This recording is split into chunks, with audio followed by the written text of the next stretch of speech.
Good evening, everyone. Welcome to the TruuuTalk podcast.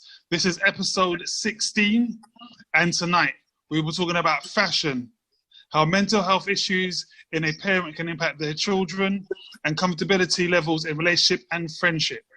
Now, as always, we are joined by the TruuuTalk First Lady, Miss Chidi Bang Bang. A man who needs no introduction, Mr. TruuuTalk himself, Mr. Ashley. Our very own banter queen, Miss Milan. Our favourite lady from the small island, Miss Cher. And of course, myself, DJ Sticky Fingers. So as I said, we're talking about fashion, mental health issues in a parent, and comfortability levels in relationships and friendships.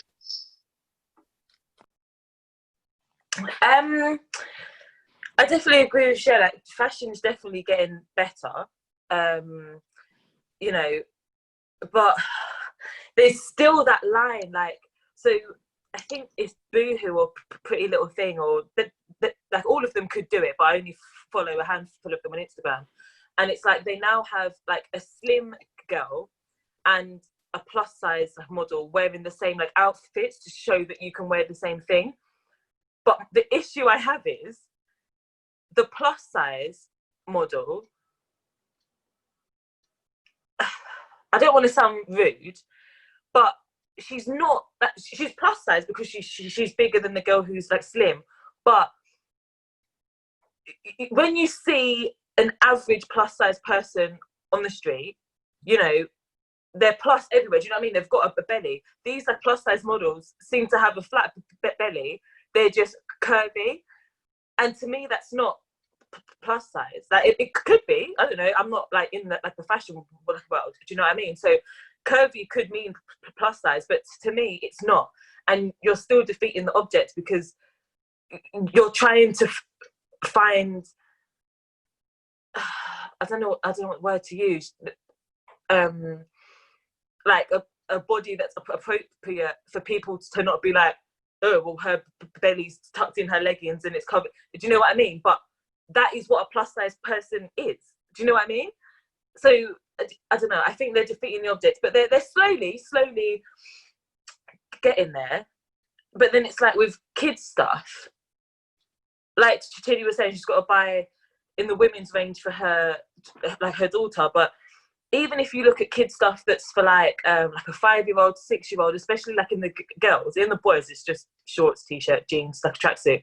But girls, I think as well, it stems from the social media side of life as well.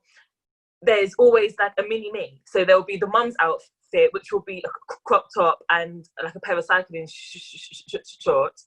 Then the daughter, like you can buy the exact same for your daughter. And I'm like, do you really want your 5-year-old like running around the park in a crop top and a pair of cycling shorts? Like, yeah, it looks nice and she looks cute, but should you be advertising that to your child at such a young age?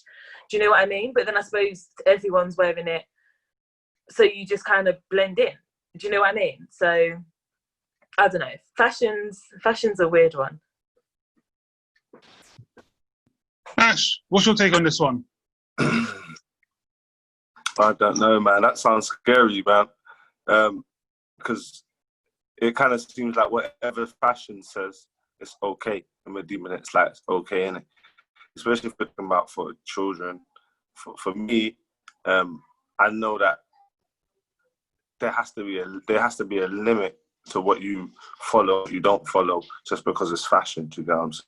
Like in terms of like the like you said, crop top and cycling shorts and that. Like I'm not gonna put that on my daughter. And you know what I'm saying? I don't care how hot it is. If a guy is somewhere, I'm not gonna put that on her. Do you get what I'm saying? If I know there's gonna be, I'm not gonna take her to a park wearing that. Do you get what I'm saying? Like obviously we're not in a world where those kind of things are okay. Well, to me anyway, I don't think it's okay. But but because fashion says it's okay, people will just do it. Do you know what I'm saying? Which is a little bit scary, isn't it? Because, boy, it's just frightening for me, innit? Because you do see like people having their kids walking around in the maddest stuff. You get me? Like, I understand it, but for me, I wouldn't allow my daughter to. You get me? You get me? Big things for big people. Big people can make decisions to do whatever they want. When they're big, they can wear what they want. They can walk down the road wherever they want. That's cool, man. If you're a big and adult and you buy your own clothes and that, you get what I'm saying? If you buy your own clothes, do your thing, innit? But don't buy them kind of stuff for your youths, you get me? Because it's fashion. You get me? It's outrageous, I think. But obviously, in some things, I don't think fashion's a bad thing. I think it's good, innit? I think it's like, obviously, it's good. But obviously, when we talk about children, that's parents that's in control of whatever their kids are wearing, innit? So if you're a parent, don't just follow fashion because everyone else is doing it. Think if it's logical and if it looks right and if it makes sense before you do it. But if you're an adult and you like to spend hella money on designer clothes and stuff like that, make sense, do your thing. But one thing I do, you lot made me think of, is that a lot of fashion is influenced by things that are not fashion at the time.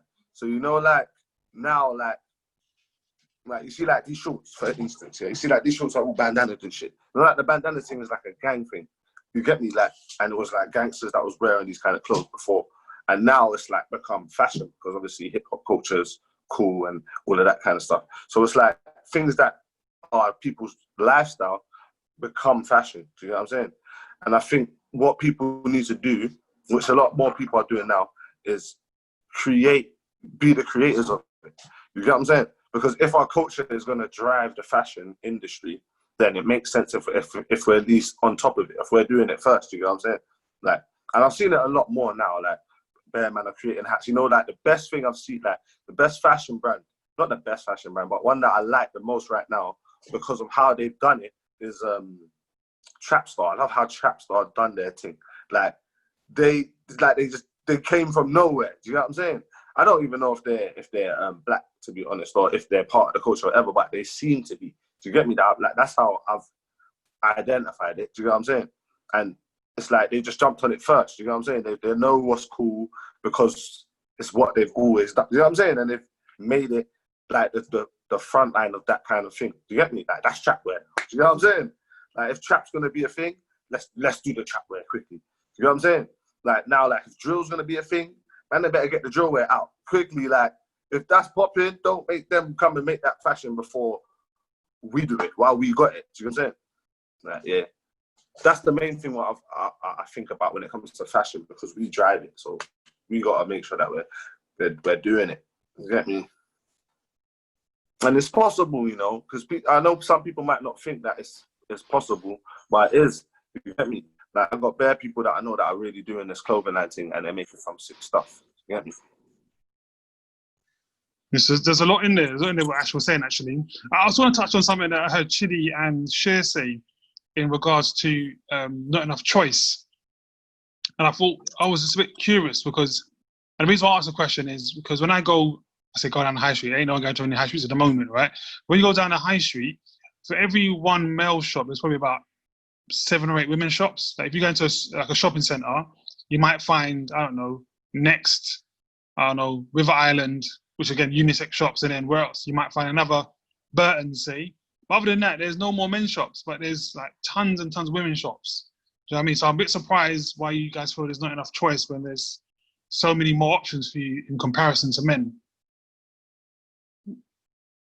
So I think when talking in regards to like choice, I think it's more like sizing issues.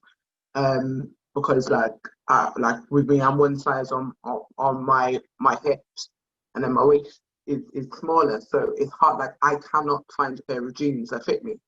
And then like in regards to tops, I've got a big chest, but like do you get me? So if I actually buy the size that sticky, if I buy the size that covers my chest, it just looks big because just looks tempted because I have to size up to get me. It's long.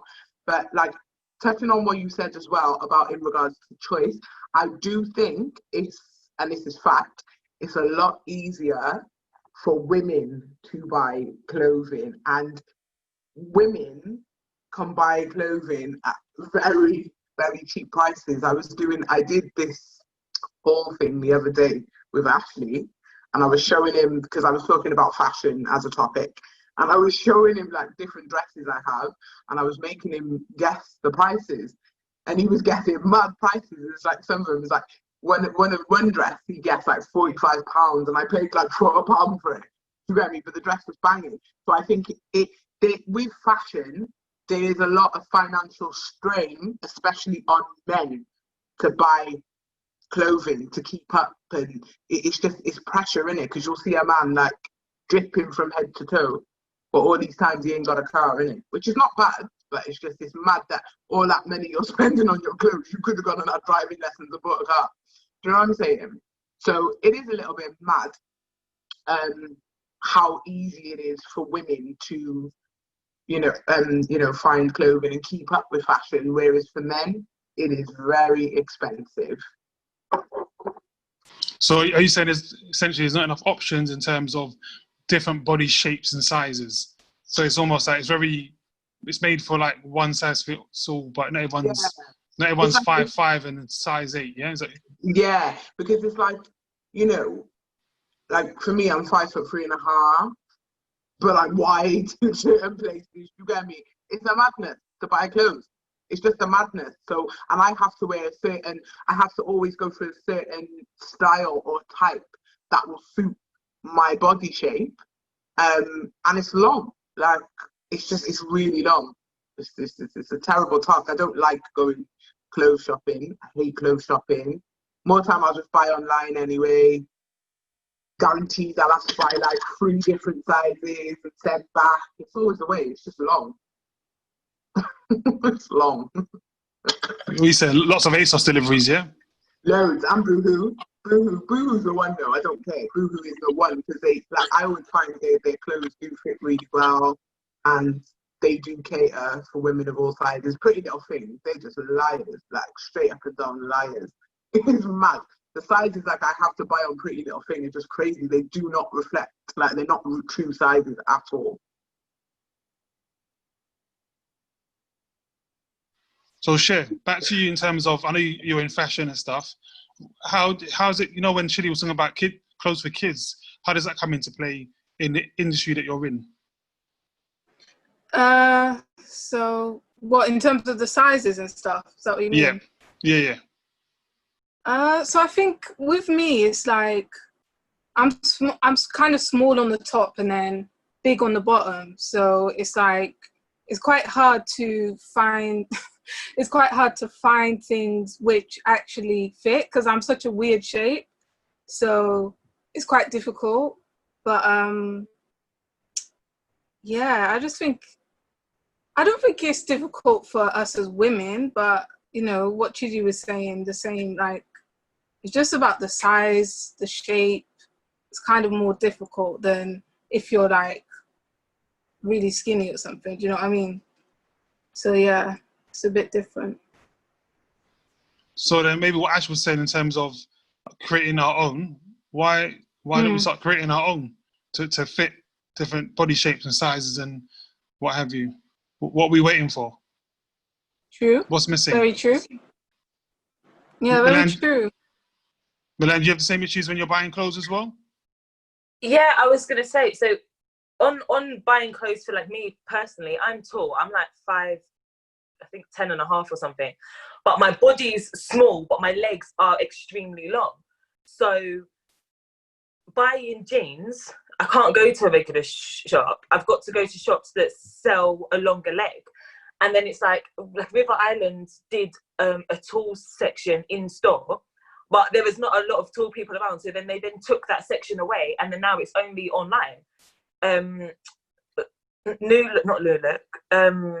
Topshop have a tall section.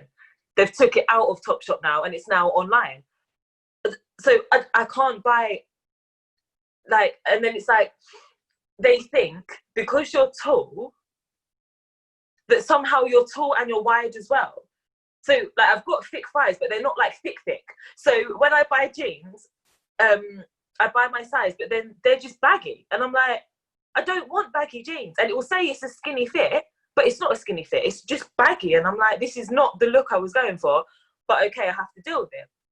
But then when you're talking about buying for different body shapes and body sizes, literally there are so many different body shapes, body sizes, heights, boob sizes, bum sizes, like thigh sizes, like waist sizes. You literally couldn't make an outfit to fit everyone. It's literally impossible. Do you know what I mean? So to be able to buy jeans for someone who's got a big bum but a small waist, there are some people who've got like huge bums and a small waist, and some people have got like a peachy bum and a small waist. Do you know what I mean? You're never gonna get the exact fit for like everyone. Do you know what I mean? So it's like, do we all become a fashion like designer, have like a sewing kit in the back, and we just like make our own clothes? Because realistically, no one's got time for that.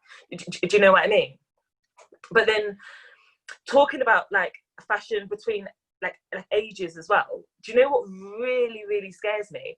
When I get to like 80, because you see them little old ladies in the like tartan checkered trousers and the Marks and Spencer shoes with the stockings that are skin coloured and they're down their ankles, and they've got their cardigan on, and I'm like, that's just not me. I can't, like, obviously when I get to the age, that might be perfect, comfortable, yeah, I can go anywhere with it. But looking at that fashion now for like the elderly people, I really don't see me in like those, I don't even know what they were called. They're just like slip-on shoes with stockings and tartan trousers and a cardigan with the buttons done up odd. Do you know what I mean? Like, somebody needs to help. We'll be wearing tracksuit and Jordans on it. Hey! Yeah, I'm trying to tell you, that's our generation. Dude. I don't want to wear what I was wearing in my life. Let me get a tracksuit on. You get me? I thought she was going to be wearing batty riders or something, boy. The 8-year-old with batty riders, and that's what I was thinking she was going to be saying. I was thinking, bro, what's going on here? In the summer, when it gets to 39 degrees like it was today, I will still be in batty riders and a little crops. Do you know what I'm saying? What, at 80? Yeah, why not? You have grandkids by that time. Crap, innit? So I'll still be have great grandkids by that time. That's a good point. Junior M. Baker says, big waist, no bum. Shut up, Karen. That's from Junior Baker. Shut up, Milton. Shut up, Milton.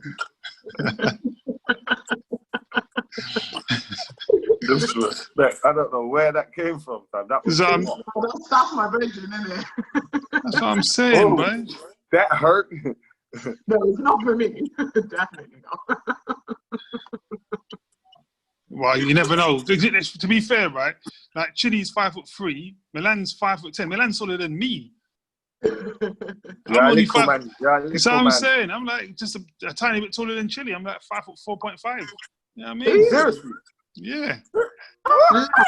Are you look way taller sitting down, bro? No. Yes, because I'm like the way I've angled the computer and all that. It's about angles, isn't it?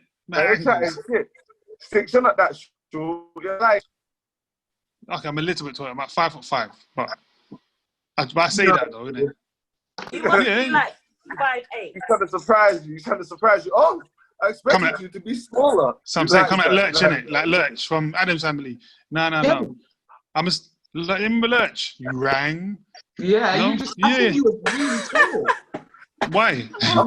Because everyone's telling me so. Exactly. But look at Tory Lanez. Tory Lanez was sitting down, right? And got off the chair. Yeah. He was the same size, isn't it? So I thought he was tall as well. Sticky, stand up, quick. Yeah, what do you think this is? Stand up. I want to see this. What do you think this is? I'm not saying that, man. Stand up, Sticks, man. Why you got this? Let's see how he was the same size. He's not sure. You're lying, man. He's not sure. His head nearly touched the ceiling, bro. You're lying, man. You're lying, my turn. You're lying, man. You're tall, bro. You're tall, man.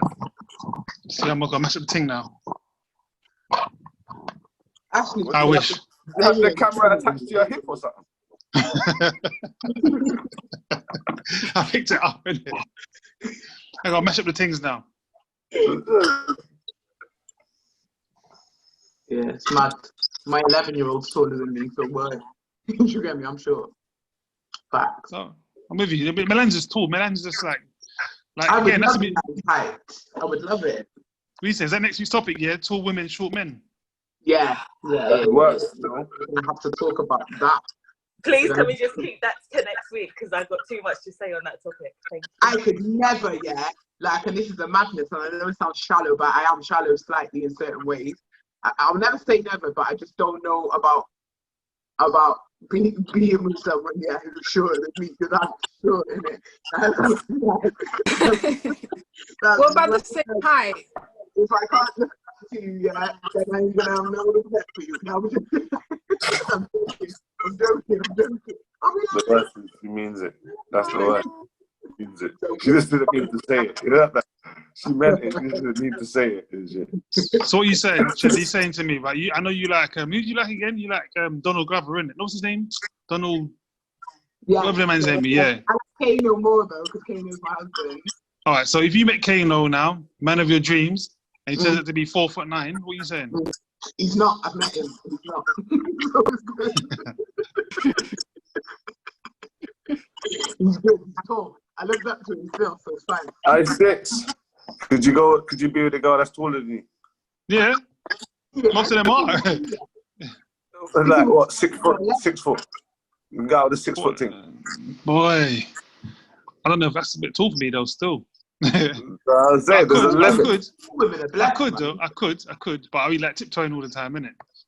What do you mean you could? If you have to tiptoe to kiss her, she's not in your height range, bro. Yeah, but she can bend down, can't she? I don't know how you can be with a thing, and you got to do this and you got That's crazy. That's crazy, bro. Yeah? Talk about babes. Okay. You hungry? That's mad. You know I love you, innit? That's mad, bro. I don't know. I don't think I could do it. Why not? But to be fair, I'm quite tall though, so. Yeah, but imagine being in an argument and she's looking down at you like, what? Who are you talking to, fam? You're like, I'm talking to you like. Sit down. But you say that, right? But if you meet a girl that's shorter than you and she's arguing with you, she still does the same thing, though, isn't it? She's still looking up in your face and arguing with you. Not really, because she can't reach. Do you know what happens? So whenever I get thing like my brother's about 6 foot, 6'1", 6 foot, something like that. When I get used to him, I get angry and stuff. He just puts his hands on my head and he's like, calm down.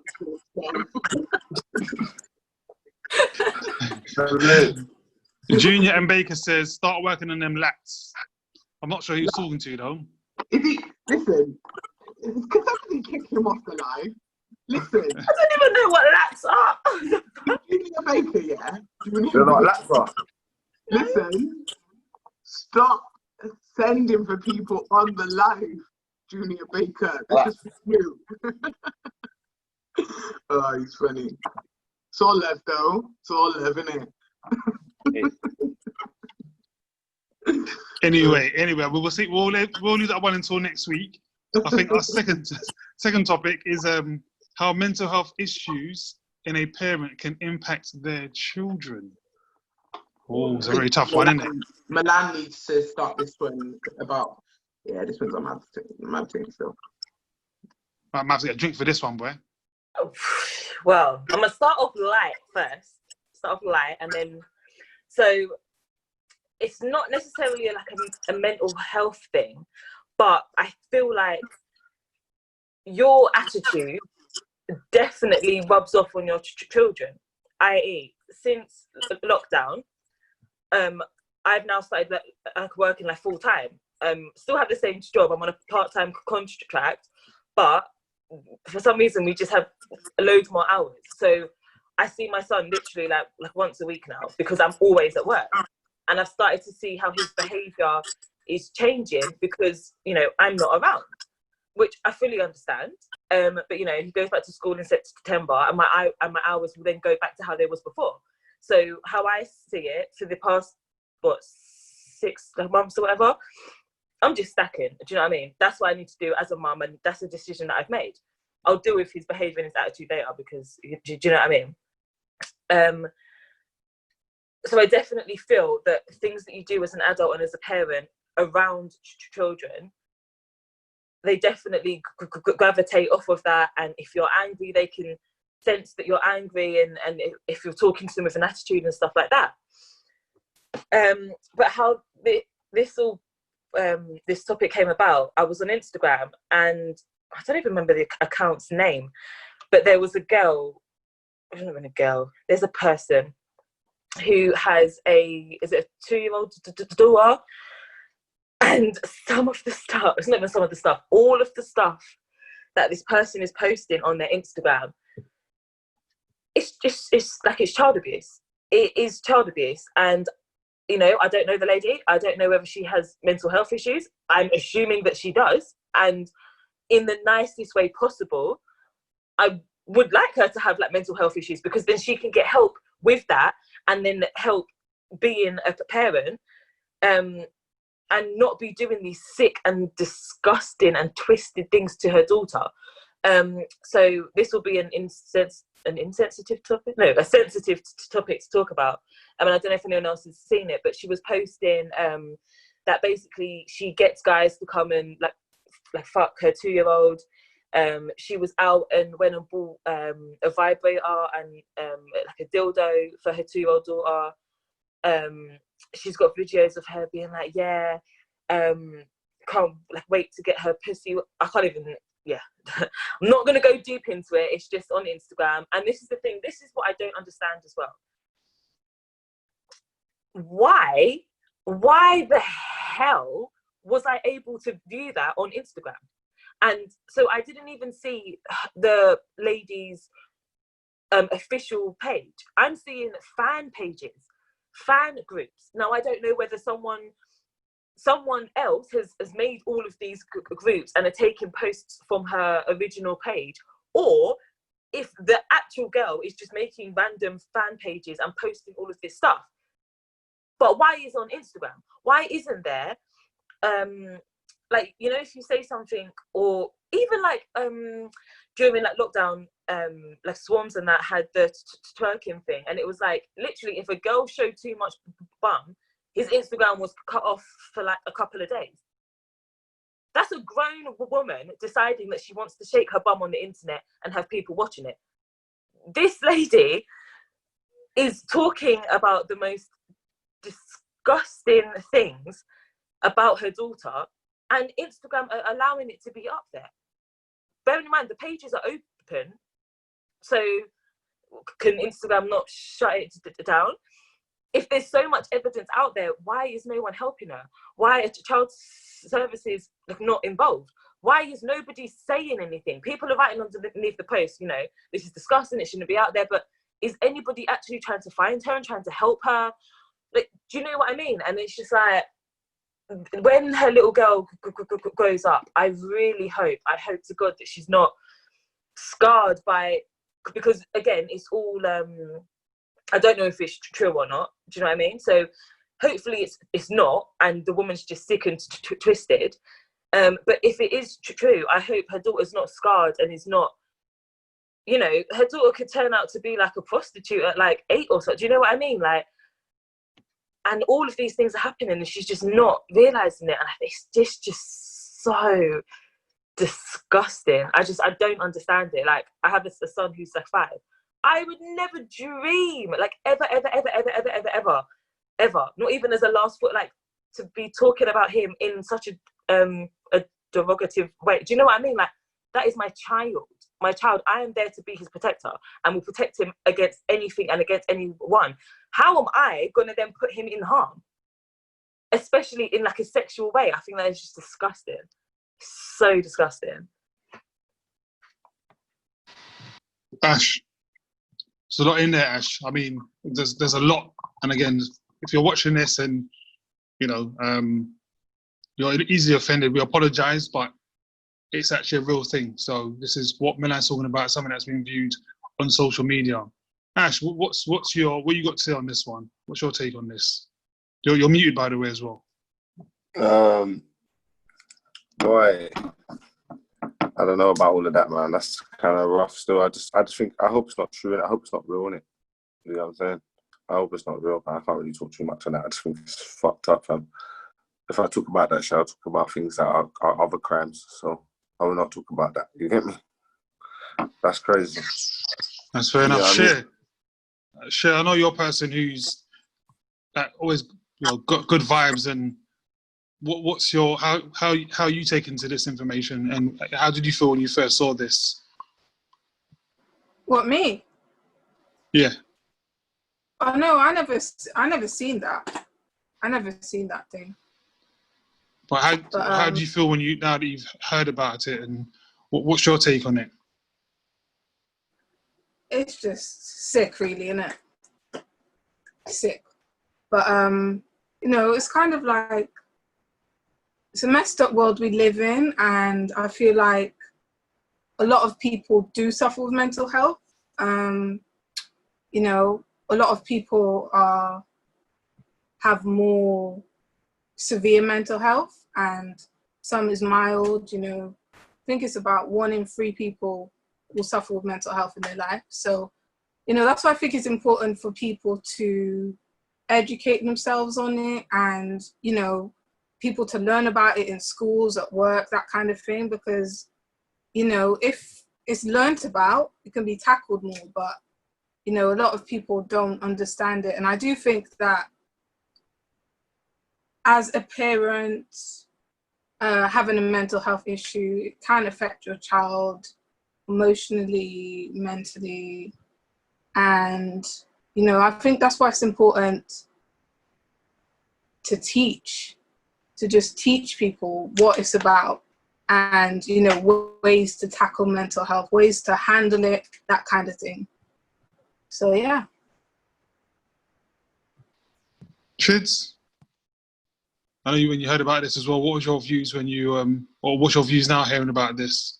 Yeah, so the way I heard about it initially was from my daughter, and I just remember feeling just mad upset, because I'm like, how was she able to? I know that the internet exposes them, all of us, anyone, to things that are disturbing.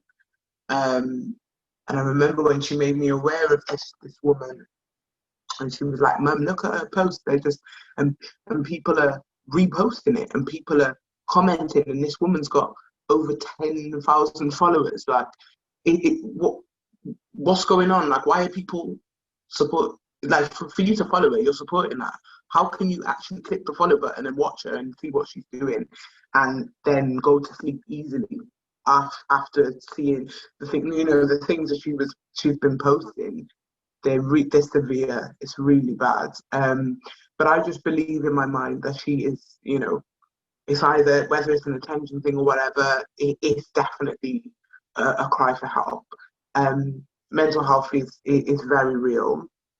I think we all suffer or we've all have suffered or might suffer mentally and have mental health issues. There's so many forms of it. It can go from the lowest level to the highest level, just as Cher said. And I definitely think that it's important to educate about mental health. I went through a period in my life where my mental health suffered. But luckily, by the grace of God, I was able to just pull my shit together. And it was my child that gave me that motivation to do that. But I remember there was a time, and I just got to a point where I was just like, I need a break. I can't do this. And, my child is first and foremost in my life. And I just got to the point where I was like, I don't want to see her to see me crying every day, or to know that, because they feel you, innit? They come from you, and children, regardless, like I work in a nursery, and children know when your mood has changed. They know, but they feel the energy. They're so innocent and pure that they can feel it. They'll spot it way before another adult has spotted it. So I think we have to be, in some cases you can't be careful or give that child thought, because your mental health issues might be so severe that you can't do that. And that's where I think there is not, it's out there. There's advocates for mental health. There's a lot of organizations, but I just don't feel that there's enough support, in the sense of you know, there's not things in place that, to, you know, social services are there, but I don't think they actually, I think because it's about numbers and it's about trying to get to everyone and trying to do those things, I don't feel that there's enough support. I feel that there should be separate teams, people that, you know, just everyday people can relate to. Because if you find with a person, if it's a parent with mental health issues, most of them don't want to speak to social services. They don't want to speak to a support worker because they feel like they have that fear that their child's going to be taken away from them.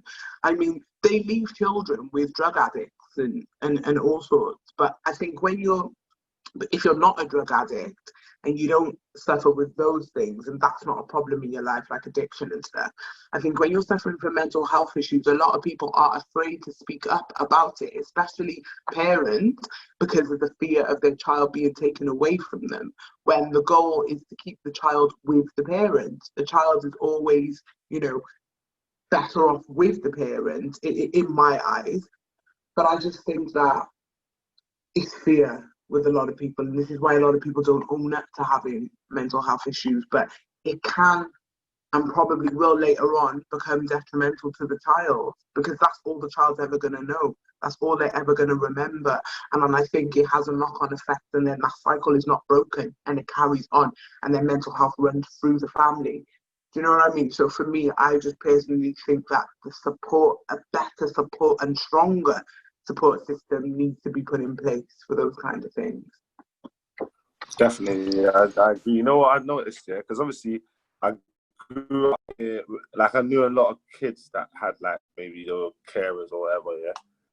So there is a lot of support for the kids, yeah, but there's not a lot of support for them as like a unit, like a family. Like there's not, you see, like working in a hospital, you know, like there's like certain things you need to do in order to be able to come out. Like you need to be a certain level of hygiene, certain level of whatever. You know, like you have to tick certain boxes in order for them to be like, ah, yeah, you look like you're well enough to go home. Do you get what I'm saying?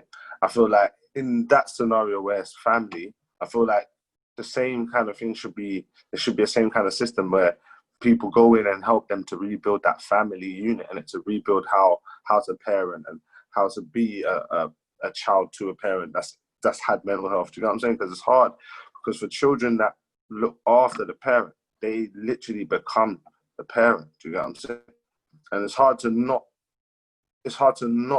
feel like that after. It's hard to go back and be like, okay, you're the mum now. Go on now, tell me what to do now. Do you know what I'm saying? When you're like, bro, but I've been looking after you for years, and now I'm supposed to. Do you know what I'm saying? Now I'm supposed to take order from you, and I've been the one, you get me, giving you orders all this time. Do you know what I'm saying? But so I definitely feel like there needs to be the same thing what you were saying, just like a system where, or like an organization that comes in and looks at it as a family issue. Do you get what I'm saying? Rather than, okay, let's take the kids away for a little while. Because I remember that kids that they used to get a lot of different things, that used to go out to bare different places and get like, you get me, special treatment and stuff. But it doesn't make any difference. You just had a good day. You get what I'm saying? You still got to go back and deal with what you're dealing with. You get what I'm saying? And it's like, you still got to go back and deal with what you're dealing with on your own. You know what I mean? Where like, if it was less about making the kids feel like they're normal, yeah, and more about making it work, like showing them a way that it can work. Like, there's nothing wrong with people that have mental health. It's just that they need to be on maybe certain medication, or they need to do certain things in order to be okay. Do you know what I'm saying? But as a family, we should be able to know what that is, and we should be able to know what it takes for them to be at their best. Do you know what I'm saying? But there's nothing in place to teach families how to deal with this thing. Do you know what I'm saying? Because it's not just a personal thing. If you're going through mental health, it's not just you going through it. Everyone who loves you, everyone who's going to see you, everyone who's around you, you know what I'm saying, is going to go through it as well, innit? You get me?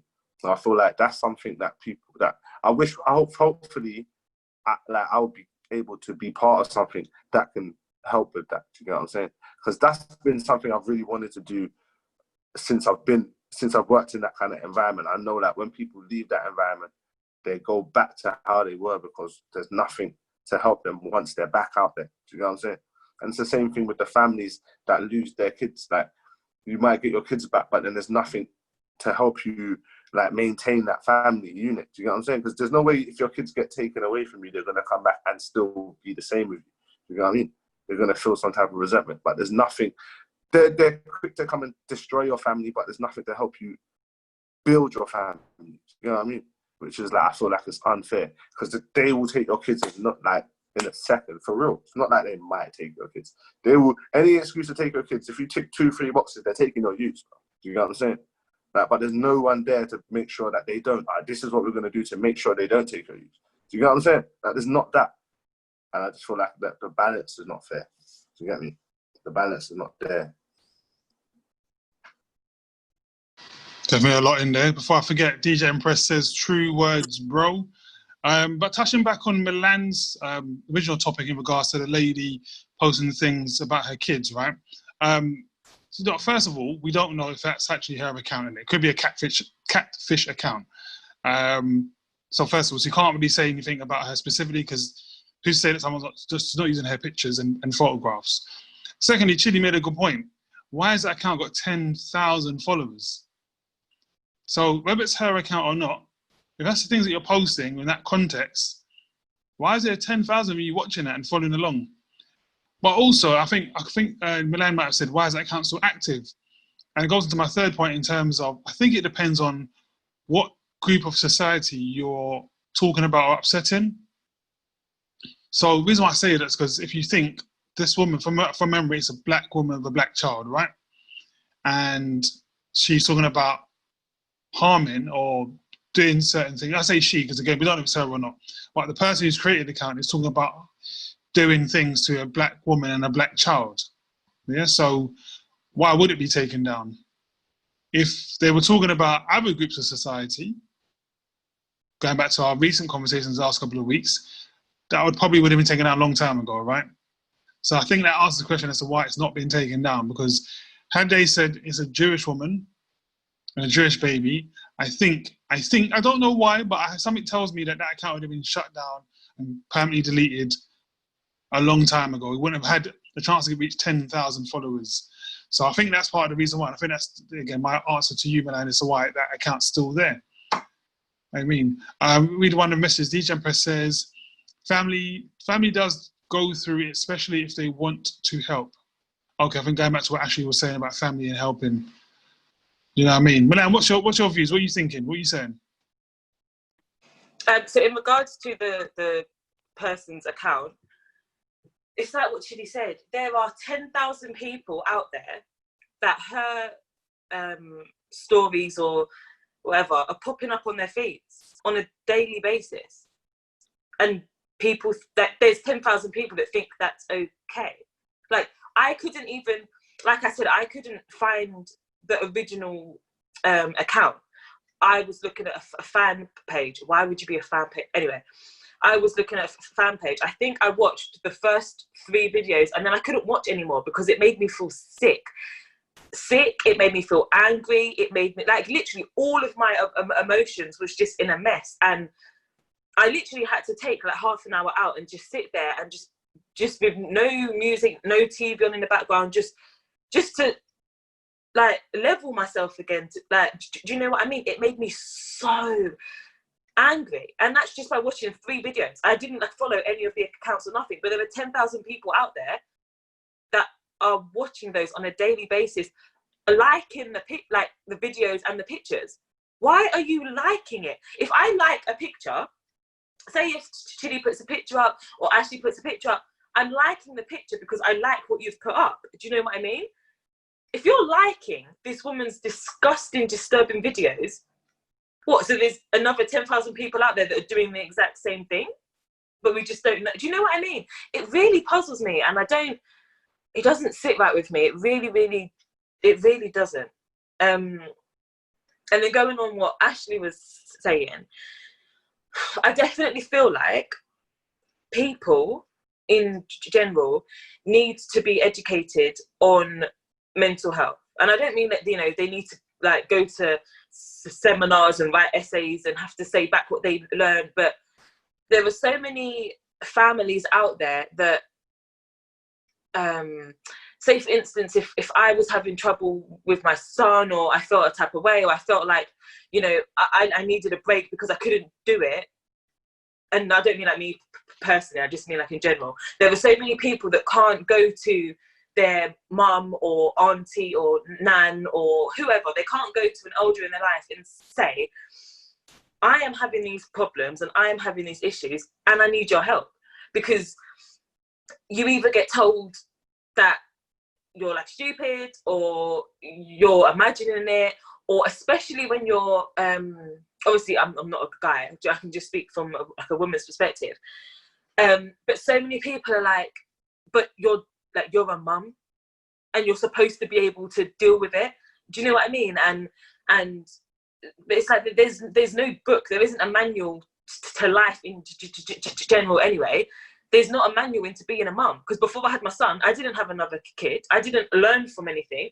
I just got sat with this child, and it was like, oh, okay, cool. Now I need to figure out the smallest of things, and things that you don't even think about. Like, you know, as an adult, sometimes I don't want breakfast in the morning. I just want to get up and go. But now you've got to psychologically think, right, I need to get up and do my child breakfast because my child needs breakfast, and then they need lunch. Do you know what I mean? So there's things that, as a parent, and especially as a woman, people just think that you're just supposed to know how to do everything. And, you know, if, I don't know, 1 million women in the world are doing it, and on the surface look like they're handling life, and they're handling being a parent, and they're juggling being a parent, going to work, housework, like a social life, why can't you do that?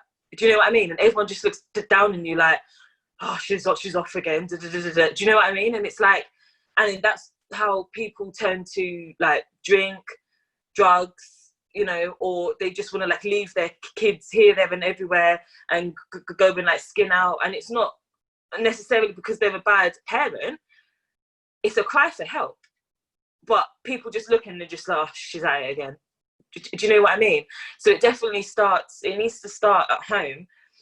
But how do you educate the like elders on something that, do you know what I mean? I don't know how to explain it, but how do you educate the elders? Do you know what I mean?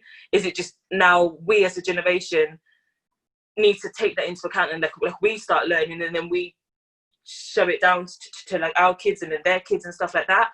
Do you know what I mean? Yeah. Definitely a lot in there. Before I head over to show, read some of these messages quickly. Life Made Tyrant says, yo, Ash, it's Tyrone. I ain't a stranger. I have for 61 days. I'm not sure what that part meant. I feel you, sis, talking about what Milan was saying. It's the truth. There's a root of life, though, and we have mental health. I'm not sure what that means. It's been systematically done to us. School, food, water, technology, human race. We don't treat each other with love. DJ Impress says, I disagree. And that's where that's ended. So hopefully one of them tell us why they disagree. Share what you said. What's your views on this?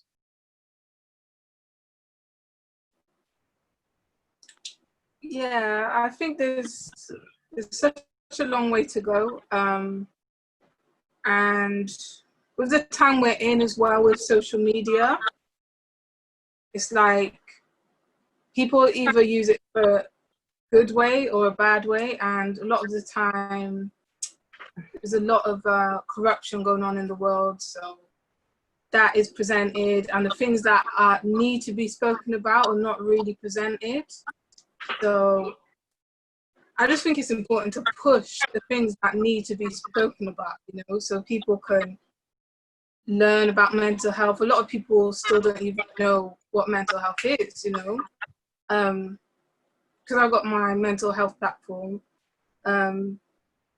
somebody even asked me, what's mental health? Like, they really didn't know. So I just think it's all about learning, and, you know, when it comes to people individually, just learning about yourself and learning to accept who you are, and, you know, not being so hard on yourself, but at the same time being able to talk to somebody, you know, even if it's just a friend or something, being able to express how you feel. Because a lot of the time, especially in the Black community, you know, we don't really express ourselves enough because, you know, we're told you're strong or be strong or whatever. But a lot of the time, you know, there's hidden stuff behind that. So I just think it's important to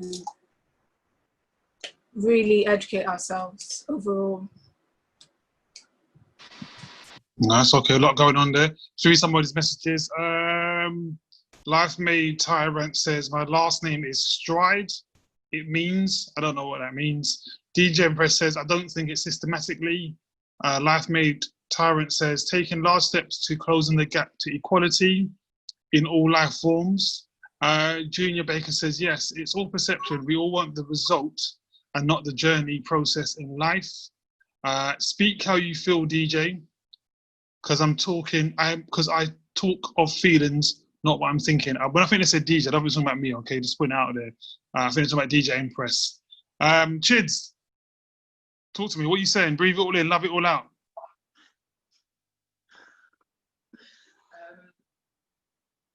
I mean, I'm going to talk about, obviously I cannot speak about mental health from a man's perspective. All I can speak about is what I've experienced and what I'm around. And you know, over the past few years, like in the area that I live, quite a few young men, some I went to school with and stuff, they've taken their own life. And it's all been due to having mental health issues and feeling that they can't talk to anyone about it. So the only answer was to kind of end it all. I do feel that women are more likely to speak out about any mental health issues that they might be going through. Women, we talk about so many things on a daily basis to other women, to other men, to anyone really. Like, how many times as a woman, like, I know this has happened for me, is like, I've come home from work and I've sat in my car for about half an hour and just had a good cry before I've come in the house and been like, yeah, I'm new to them, like everything's normal. But that, releasing that emotion and having a word with myself and being able to talk to myself and kind of just express, it does help. But I feel for men, it's not the same, because men are always taught to be, nah, you're a man, you need to be strong, you can't talk about emotions, you can't be weak, you can't be this. It's seen as being weak, but it's not. And this is where the system and society fail men on a daily basis. How many men, like the rate of male suicide is shot right up over the past 10 years. And for me, that is so painful to hear about, to be around, you know, to watch the families. Like my best friend, her cousin took his life, and then his best friend, because he couldn't handle it, he couldn't take it, he took his life too. Do you get me? In the same way. And it was just, it's awful. And I just feel like it's almost like it has to get to that point until they notice, oh my God, these young men are suffering. There's a lot of pressure on men to be strong, to be leaders, to do certain things in life. There's a lot of peer pressure. And I just feel there's not enough support for young men. There's definitely not enough support for we'll talk about colour, I will bring race into it. There's definitely not enough support for young black men. I don't see nothing in place. People will start little organisations, but then you don't hear nothing about it. It kind of fizzles out or just fades off into the background, because I just feel that, you know, talking about black men, I mean, all men are important, all human beings are important, but men specifically, I just feel that they really suffer. And black men, there's not enough people that they can, you know, relate to or look to, or anyone that they feel that they can go and talk to, especially within the culture. Because I've got, you know, my younger brother, I've always said to him, if you ever feel any type of way about anything, you come and talk to me. My mum says the same thing to him. Luckily, we grew up in a family where we are able to go and talk to, the men are able to go and talk to their elders. But I know from, talking to friends and stuff that they can't, like I've got one friend, he was really, really suffering, and he lives in the London area. And he just said to me, Chid, there's no one I can go and speak to. I can't go and speak to my grandmother or my mum or anyone, because they'll just look at me and say, oh, why are you trying to go on like you're mad, or like fix up, what's wrong with you? I think the attitude about mental health is shocking. Nobody knows. Like mental health, it could be anything. It could be any little thing, and nobody is educated enough to recognize the signs or to have empathy for anybody who's suffering with mental health. They'll just look and say, look at her, she's mad, or look at him, he's off his head. Like, you can't have that attitude. You really have to look at it, look a little bit deeper and think, do you know what, maybe something is wrong. And we need to have more open doors where people, and especially men as well, because there's such a rise in male suicide, there needs to be an open door where they can go and speak to somebody and actually talk about emotions and say how you feel. Even because, remember, some people think to themselves, nah, this is trivial, now I'll get over it, now I'll be okay.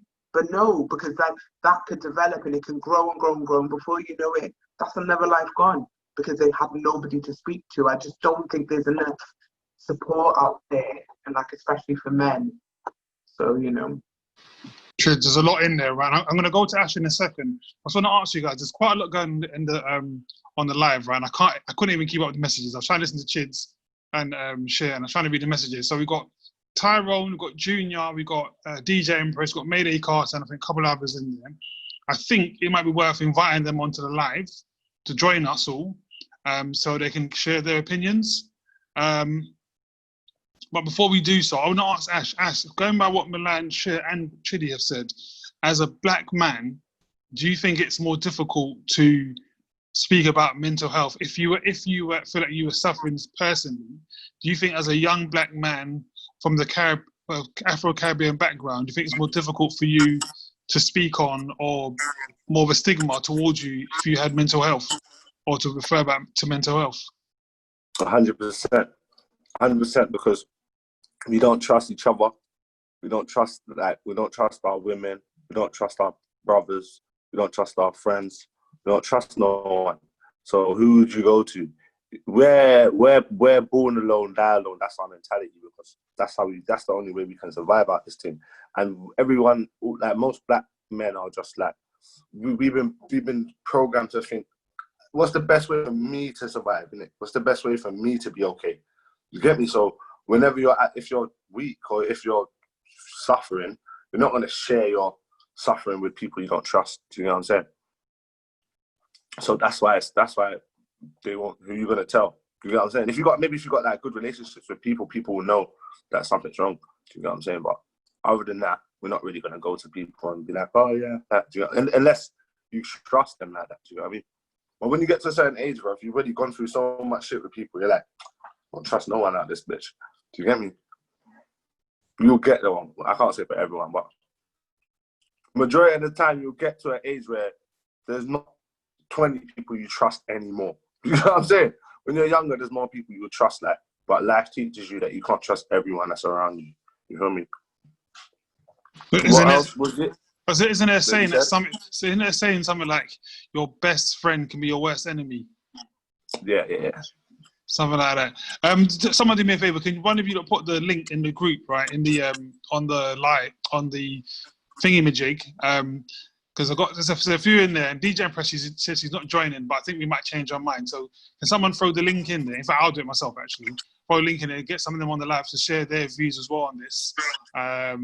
Again, because there's a lot in there. As you, yeah. One thing I would say though. Go on. One thing I would say though, in terms of being black and suffering from mental health, yeah, I would say that we need more people, more black people or more black males to work in those kind of environments, or people that understand the culture to be in them kind of environments. Because a lot of the time, the man them don't make it out of there for the sheer fact that there's no one in there that understands how their behavior. Do you get what I'm saying? So behavior that would be seen as not normal to us, but we understand it, to them is super aggressive and super scary. Like, man, them don't even have to really be on this thing for them to treat them like they're the baddest man on the road. You know what I'm saying? Like, so it's scary because I've seen it myself. I've seen man them that they look scary. They present like, you get me, but really they're nice guys. You get what I'm saying? But as soon as man shout, you get me, like everyone's there, alarms pulled, everyone's round and ready to go. You know what I'm saying? But a white youth could be walking around kicking off doors and smashing everything, and everyone's just kind of like, oh, that's how he is. Just let him vent. You know what I'm saying? So he can vent, but as soon as the man them shout, man, alarm pulled, everyone's ready to go. And the maddest thing is, it's not a racist thing, because a lot of the people that work in that environment are black people, isn't it? Yeah, they're just not people from the culture. They're not people that understand the ends. They're not people that understand where we come from. Do you know what I mean?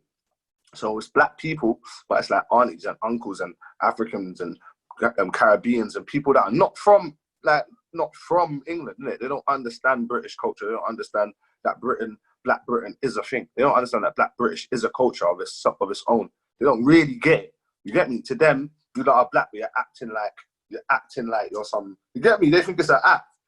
I can't put on this act. I talk like this whether I'm around my aunties, grandparents. It doesn't matter who I'm with. I talk the same. It's not an act. I can't change it. I can't turn it off. The same way your accent is your accent. You can't switch it up. I can't switch it up. Do you get me? And that's something that people don't really understand. They think that this is an act. They think that this London thing or this, you get me? We're from the ends. This ends thing is a thing. It's really our culture. There's like thousands of us, hundreds of thousands of us that speak like this, that walk like this, that talk like this, that act like this. It's not just me. This is not like a niche. It's not like a taboo, fam. There's loads of us, bro. You know what I'm saying? Like, we're real. We exist. Like, do you know what I'm saying? And that's something that I think people outside of the culture don't really get. And there's a lot of men like us in them environments. So we need to be there, man. We need to be there for that. Otherwise, they're gonna suffer, because at the end of the day, no one gets it except for us. Do you know what I mean? Also, what you just said then, like, obviously, saying about being black and being British and stuff. I know London's obviously the first place that everyone thinks of, but you know, obviously in Wales, we've got a large black community. We've got this gangs of black men, do you get me? And they think it's not just something that it happened in Cardiff, yeah. That I know majority of black men in this area, they've got no one to turn to. There's nobody there, and the first thing anything pops off, it's them who's getting, do you get me? They're getting grabbed for it.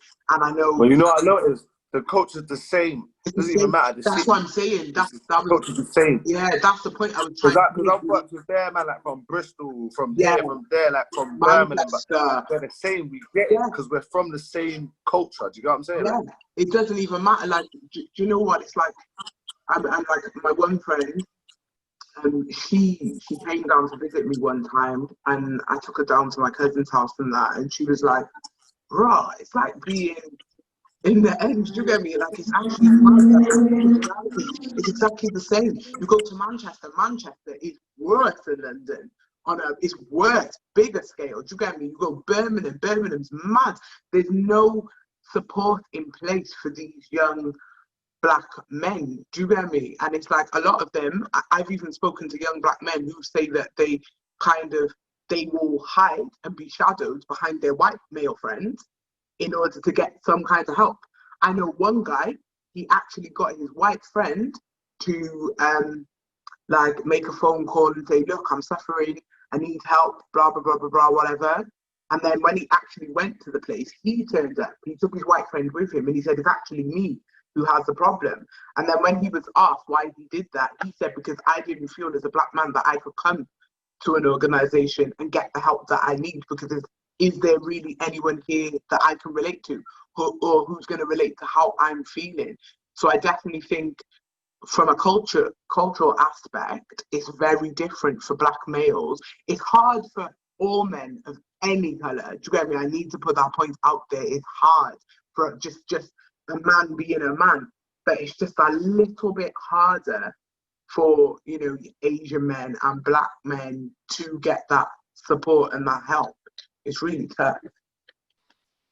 There's a lot in there. Do you know what, again, guys, there's a lot of messages in the chat, right? I can't really keep up with it, to be honest with you. It just keeps going one after the other. Tyrone says, and 61 days now. I'm not sure what that is. I'll actually ask your brother. But here I am, 10 toes on my own, hugging the world. I'm not sure what that means. I've put the link in the group. So Tyrone, if you want to join in, Junior Bake, if you want to join in, Junior Bake is probably, we're not all alone. Actually, I just want to ask a question, going back to what Chidi and you were saying before, right? About being a young black man. Do you think things are getting better as we're getting older, and as our generations are changing? Do you think things are getting easier in that sense? I don't think nothing's changed except for the knowledge has changed. Like, we know now, so we can change it because we know now. So I feel like the information is better, but action we still need action. Innit? Like, we don't own no hospitals, so no, I don't feel like nothing's better because we don't own no hospitals. Like, it's the maddest thing is, like, we don't actually have any control of what's going on with our brothers or sisters when they're in there. We don't really know what medication they're on. We don't know what the medication does to them, the side effects. You get me? We don't know how long they're going to have to be on it. We don't know nothing. We just leave them in there, like, hopefully they come out good. That's basically what happens. So I don't feel like it's better. You get me? I feel like the only time would be better is when we actually know what's happening, are involved in what's happening, we have a say in what's happening. You get me? Yeah, that's how I feel like it'll be better, man. But don't you think the fact that we're more aware of it is better in itself? So that way, as we were saying before, and as everyone said, being a young black man specifically, trying to go to someone else to tell them of how you feel, coming down to feelings, really, innit? Whether it be mental health or your emotions, was always difficult to do so. But now, you know, we've been our family's been in the UK for a lot longer. Do you not think that it's getting a bit easier? Yeah, I think it's easy. I think, yes. If I say no, I'd be lying because I talk about my feelings and thoughts and emotions every week live on Instagram. So for me to say no would be a lie. You get what I'm saying? So yeah, I think so. Yeah, it's got better, but everyone doesn't do that, and everyone still doesn't talk about how they feel, and everyone still isn't honest about it. You get what I'm saying? So that's why I'm just trying to create a platform where people feel comfortable. If I do it and I'm still the same every time you see me, then you can do it, and you'll still be the same. You ain't gonna change.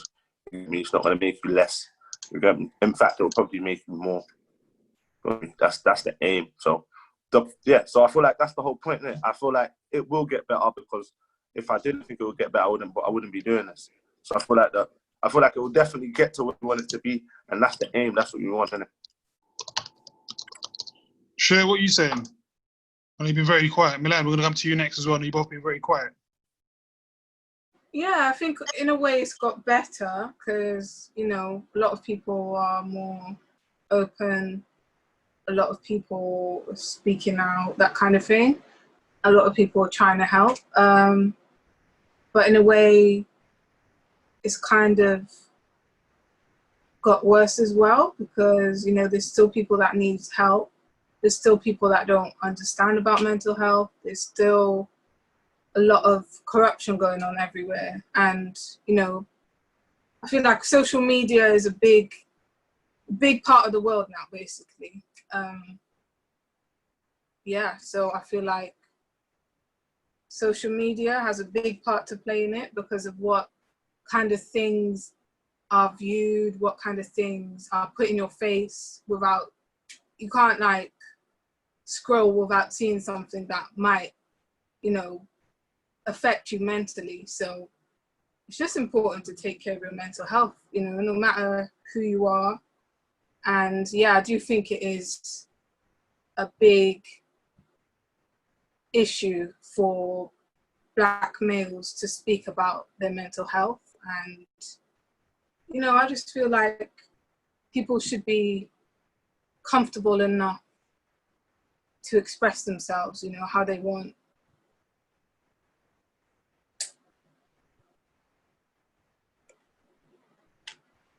Milan, What are you saying?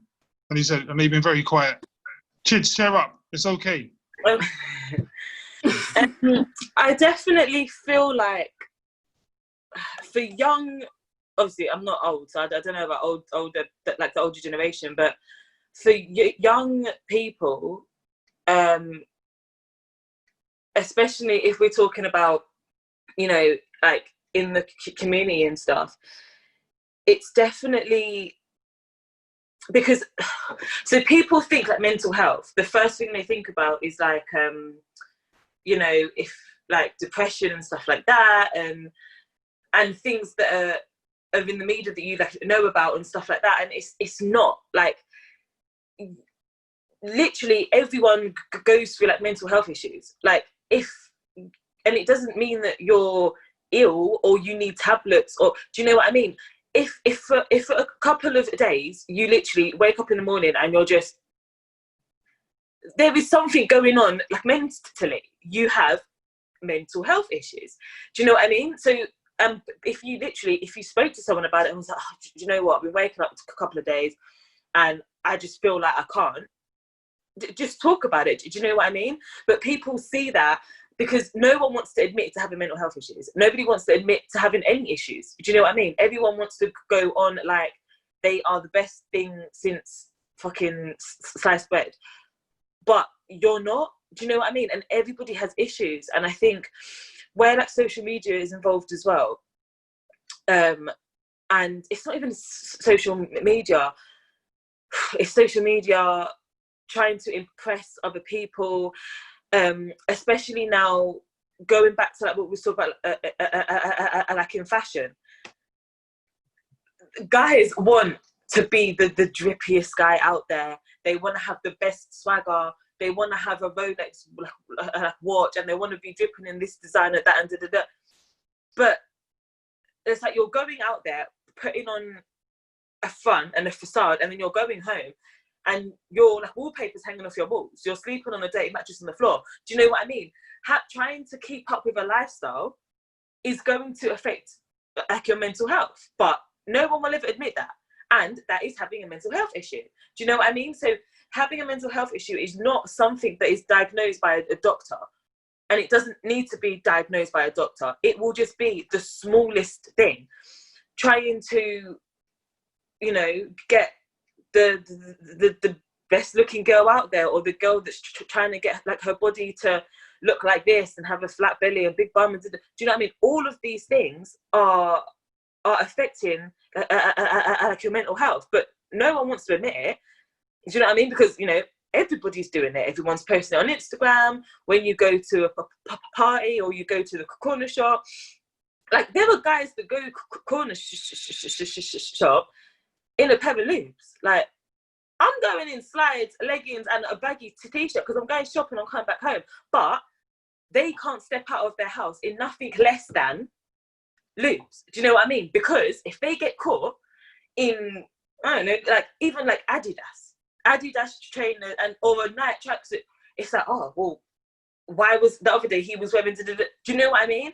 That the world that we live in is so crazy. So for it just goes back to educating people, and for people not being afraid to say, "What, I needed the day off," or do you know what I mean?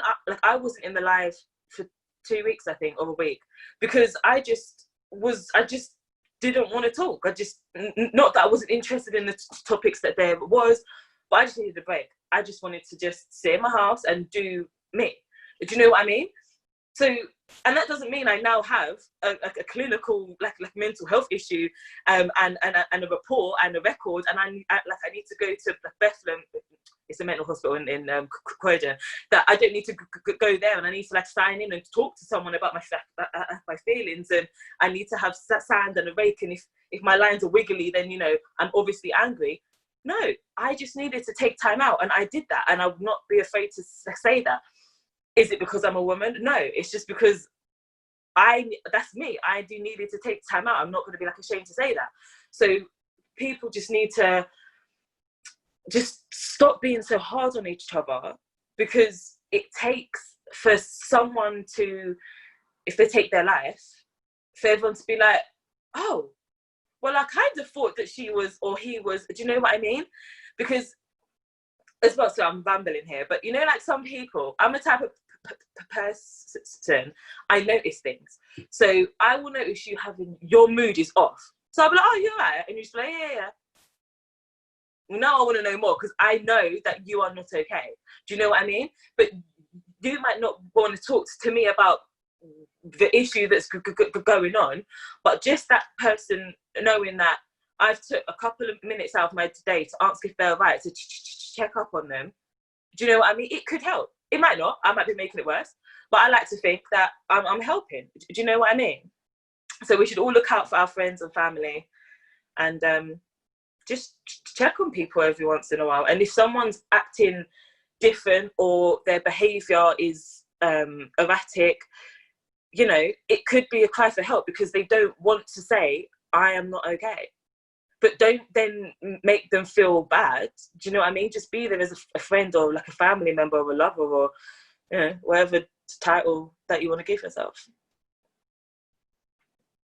Did you say a lover as well? Anyway, I won't say nothing because lovers are sharing myself. We have got a guest who's decided to join us. Milton. Wait, the guest is. Oh, I thought he was gone for a second. We've got a guest who decided to join us. Who was very active in the on the comments. Mr. Milton, come on, introduce yourself. Tell us what you want to say. But you got to unmute yourself, though. Unmute yourself now. Yo, I'm still on this technology still. Okay. So touching down on this mental health thing, just diving straight in. Just running back from being like youth and everything. We've been exposed to everything, but as youngers, you ain't realizing it. It's all hunky dory, it's daisy, growing up on the States, whatever. You ain't accustomed to things as you grow up in it. So growing up, experiencing things, anyone with depression at a young age and their teens now, you're telling people just snap out of it, it ain't real, it ain't this. I had like uncle who was schizophrenic, so experienced all mad stuff and that, but still medicated and everything. Growing up, you think medicated is the answer. Fast forward then, I was run for cities, or run for Cardiff, run for Wales. It was due to go Commonwealths, Golden Coast and everything. I had dreams, ambitions, all these things, same as everyone. Got stabbed up in a nightclub. Never used to drink. One night, had a little drink, got tipsy. This boy approached me, never even knew him, but Chidi knows him because we're all family sort of thing, innit? All from, like we say, culture, fucking wind rushing, all deep now, getting a bit. Anyway, so get stabbed up in a nightclub, all dreams, ambitions crushed. I think, I ain't gonna fall into that thing of being depressed. I love that. So get back up on ones, get back into training. Like the stabbing and everything, there was no altercation. He came up to me in the nightclub, what are you saying? I pushed him away, pulls out a knife, I drops him, he falls into his friend picks him up, just lunged forward, I froze, he stabbed me. Bam, operations and everything, so I fucking bladder, stab, blah, blah, blah, blah, blah. So yeah, fast forwarding, still doing my athletics and thing. And then all of a sudden, they're coming down to the track. So I got all these folk that see me, growing up and everything, they know who I am. Visually, if people see us, they're just taking the impression, like, I don't even know you, Ash, but hearing about you saying about your tracksuit, blah, blah, blah. People look at you with your beard and everything, rough. Not rough, you look handsome, but, people look at you, they make an impression in it, the stereotype, whatever it is. So same way, like, people who knew me sort of looked at me and was like, so why did you get stabbed? It's like me explaining, like, there was no altercation, it was this, that, and the other, it was just no pretense and nothing. Just happened. And people just look at you different, like, the victim, the one with the scar, if you see someone in the street with a big scar across their face, like, it's an ugly scar, it's like, keep away from that person. They were the victim, like, hear the story, people got stories. So yeah, anyway, cutting it short, I gave up athletics, moved away from it, just for me, protecting them kind of people, because they were trying to move to me on the track and stuff. And for some stupid reason, one of my mates advised me on getting a knife. So I got a knife, and stupid me, I would have used it, because after getting stabbed the same year, I was jumped by 4 family members and a friend.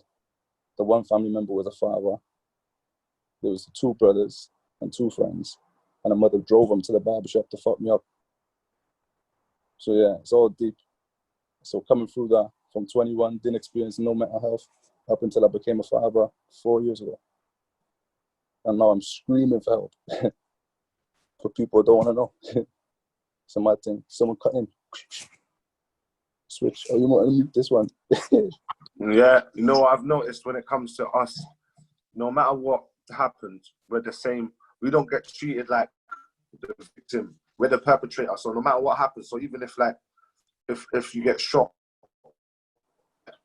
whatever, they don't look at you like you're someone who's suffered a traumatic experience.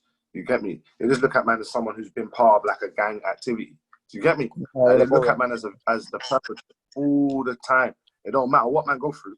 You must have brought that on yourself somehow. You get what I'm saying? You're not gonna. There's no what. If someone, like if a white you get stabbed, you're not even and survives. You're not gonna ask him, well, like, why did you get stabbed? You're gonna just ask him if he's okay. How does he feel? Like, do you get what I'm saying? But for us, you're gonna ask the story. You wanna know, raw, like what happened? Did you fight? Did you? You get what I'm saying? You wanna act like it's an action movie. You know? Like we're humans as well. You get what I'm saying? Like people don't look at us as they look at us like we're superhuman because secretly they know that we are superhuman. Do you get? That's why they don't have the same sympathy for us. That's why they don't have the same, you get me, the same kind of empathy for us. Because we're looking at it like, bro, if I was you lot, bro, I'll be, you get me, if I had what you lot had, I'll be, you get me? And it's true. They wish they could be like us. That's why they don't have sympathy for us like that. Do you know what I'm saying? Mm. It's fucked up, but there's two ways you can look at it, bro. There's two ways you can look at it. You get me? Realize that we are the superhumans that they expect us to be. Yeah, not to say that we can't go through things because we do, but only each other, only we can help each other. Because I'm telling you, like in those environments, they won't look at us. They still won't look at you as the victim. In them places, bro, they still don't look at man as the victim. The same way they have sympathy for the other people, bro. I've seen it with my eyes. They got sympathy for everyone else but the man them, bro. They don't have sympathy for the man them. Even when you're there crying, bro, they don't have sympathy for you like that. Nah, I feel that. Like, I've had to hug the man them, bro. Like they will say, oh no, you can't hug, you know what I'm saying? You can't hug people, you can't hug patients or whatever. They will say that. But you will see them hug their ones. Do you feel me? People that you get me, that they relate to, they will hug that. They will hug them. They will show them that extra love. They will go the extra mile. Do you get what I'm saying? Because that's what people really need. But they won't do that for us in that environment, bro. We are the only people that can do that for us, bro. Yeah, so I heard DJ say earlier, yeah. Sorry, cutting you. I heard DJ saying earlier about, the closest ones to you. So cutting back a bit, 4 years ago, with my partner, she was a barber before me. I was in college doing it, but she wanted to make moves. Like I said, it ain't about that life. Never weighed an ounce like Kano said, never seen a brick. It ain't about it. That ain't me. I was around them ones, like, but they kept me like away from my stuff, keep you on your ones and everything. So yeah, it weren't about that life. But anyway, fast forwarding, all my mental health, she's aware of, exposed to, knows and everything. 4 years after opening the barbershop for her, working alongside her and everything, getting a second job as a bin man to work fucking 5:30 in the morning till 1:30 to then go in the barbershop so can relieve her so she can have the kids. Doing the things like you're supposed to do. So 4 years later, she's fed up of that. She don't want that life, even though I'm making the things happen. Providing finance, doing this, doing that, we're supposed to be doing, giving her time alone. She's gone and made a relationship with a customer, cutting all kind of professional boundaries, and then gone behind my back, even though we got a family holiday booked to Jamaica. And she's doing all these kind of moves, just waiting to get home. And then COVID kicks in. So she's like, fuck it, we ain't going to Jamaica. I just announce it now. So she announces it. And then all this shit now with my daughters. So I've been there, the one who would finish work at 2:30 before my second job, go wash up, clean all the hair off me, go pick the daughters up, one from nursery, one from school, make sure they're fed, played with, done all the thing. And now I don't even see them for 24 hours in a week. I get to see them twice, Tuesday, Wednesday, and then overnight on a Friday night. They're sleeping now. So when I seen this mental health topic, I thought I'm jumping on this. Chitty always tells me come chat to her now. I haven't reached Chitty for years. She's one of the ones. Everyone knows Chitty. Like even having her on my doorstep, I still won't even go there. It's a mad thing. So yeah, my girl done me wrong. She fucked me over. She's taking me for everything. She wants me to surrender the shop. I ain't got a penny to my name. She's still taking all my money. So I'm at fucking death's door right now. Like Chitty, I said to her about them boys, I'm ready to do it. But I won't do it. But and this is my biggest thing. What do we do that this is my friend, this is somebody who is very dear to me. You got me? I got a lot of love for, and I know that they're suffering, but I also know that, due to environment, due to lack of certain things, he's not, there's nowhere for him to reach out for that help. What does he do? Where does he go? How does he tackle it? How does he deal with living every day, thinking these thoughts, knowing that he feels this way, but also feeling that there's nowhere for him to go? What do we do? The family are there, innit? But like, dad's a yard, man. Reach out to him and it's just snap out of it. Do what you gotta do. So when I'm chatting all kind of nonsense, saying I'm gonna go and beat up man, I'm gonna go and get a shot and go down there and do all these stupid things. Like I go and live in jail. I was living in my own house for 2 years, wouldn't step outside. PTSD had me mad. And then after that, I thought, you know what? I could go and kill someone and live in a jail. I wouldn't be twice as bad as living in my house. I was living in 4 walls, my bedroom and a toilet. It was mad. But yeah, that's what I mean. Mental health, that's my head's gone. Try and have a civil conversation and just chat nonsense. You know what, yeah? It's not nonsense, bro. You see that, yeah? That place in space there is something that is common that for we don't all go through it, but it's common. It's common. It's something that a lot of men have to go through. You get me? And a lot of men don't talk about it when they've gone through it. Man will act like they didn't feel nothing. Like when they had to break. Because come on, fam, a lot of men got kids and they don't live with them, bro. A lot of men got kids and their kids are over there and men are over here. And man got to figure out how to be okay. You have to figure out how to be okay because at the end, they don't have a choice, bro. You don't have a choice. Like, I know exactly what you're talking about, having to move out of the yard and be in a yard where it's just you in this room. Fam, you got to wake up. You don't know what you're doing. You don't know what's the point of getting up today. And you know what I'm saying? You're going to bed in the same shit you woke up in, bro. I've been there, bro. I've been there, fam. You get me? And man, the only thing that gives man hope is that this can't last forever, bro. It cannot last forever, fam. Like, if you got a parent, a dad that is not with your mum, and so you know, like, don't think your pops didn't go through this shit. And like, only like now I can go back to my pops and I said to him, "Raw, dad, you know what? I now know what it feels like to have a family that you cannot influence, that you have to watch. You watch from the outside. I now know what that feels like. All these years, Dad, I never knew how it felt or how it must have felt for you to have watched all of us live with our mums and you have to be somewhere else." And he said, "Son, thank you for saying that to me. I never knew that my whole teenage life, 15, 18, 21, 25, and clocked, fam. I was thinking, dad is dad, yeah, but it's cool. You get me? Until I had to really sit here and be like, I'm here. My daughter's over there, bro. I don't know what's going on. I don't know who's not, and I don't know nothing, yeah? All I know is what I'm told, yeah? And I have to accept that as the truth, because whether it's the truth or not, you get me? But then my dad has to do the same thing. Dad, how you all right till this day, 56, bro? How did you do that? He said, son, I told you, bro. You have to just let them do their thing and do it. Don't make no one mad you. Your life is for you. And then I realized, no, it's for real. You can love everyone. You can give your last to everyone in your, bro, everyone is going to live for them. No one's going to live for you. Mm-hmm. You get me? The only person that's going to live for you is you. Not even your baby's going to live for you, bro. You get me? And that's what a man is. You know what a man? You think if you see like the most successful men, women hate them, bro. Everyone hates them, but they're happy, bro.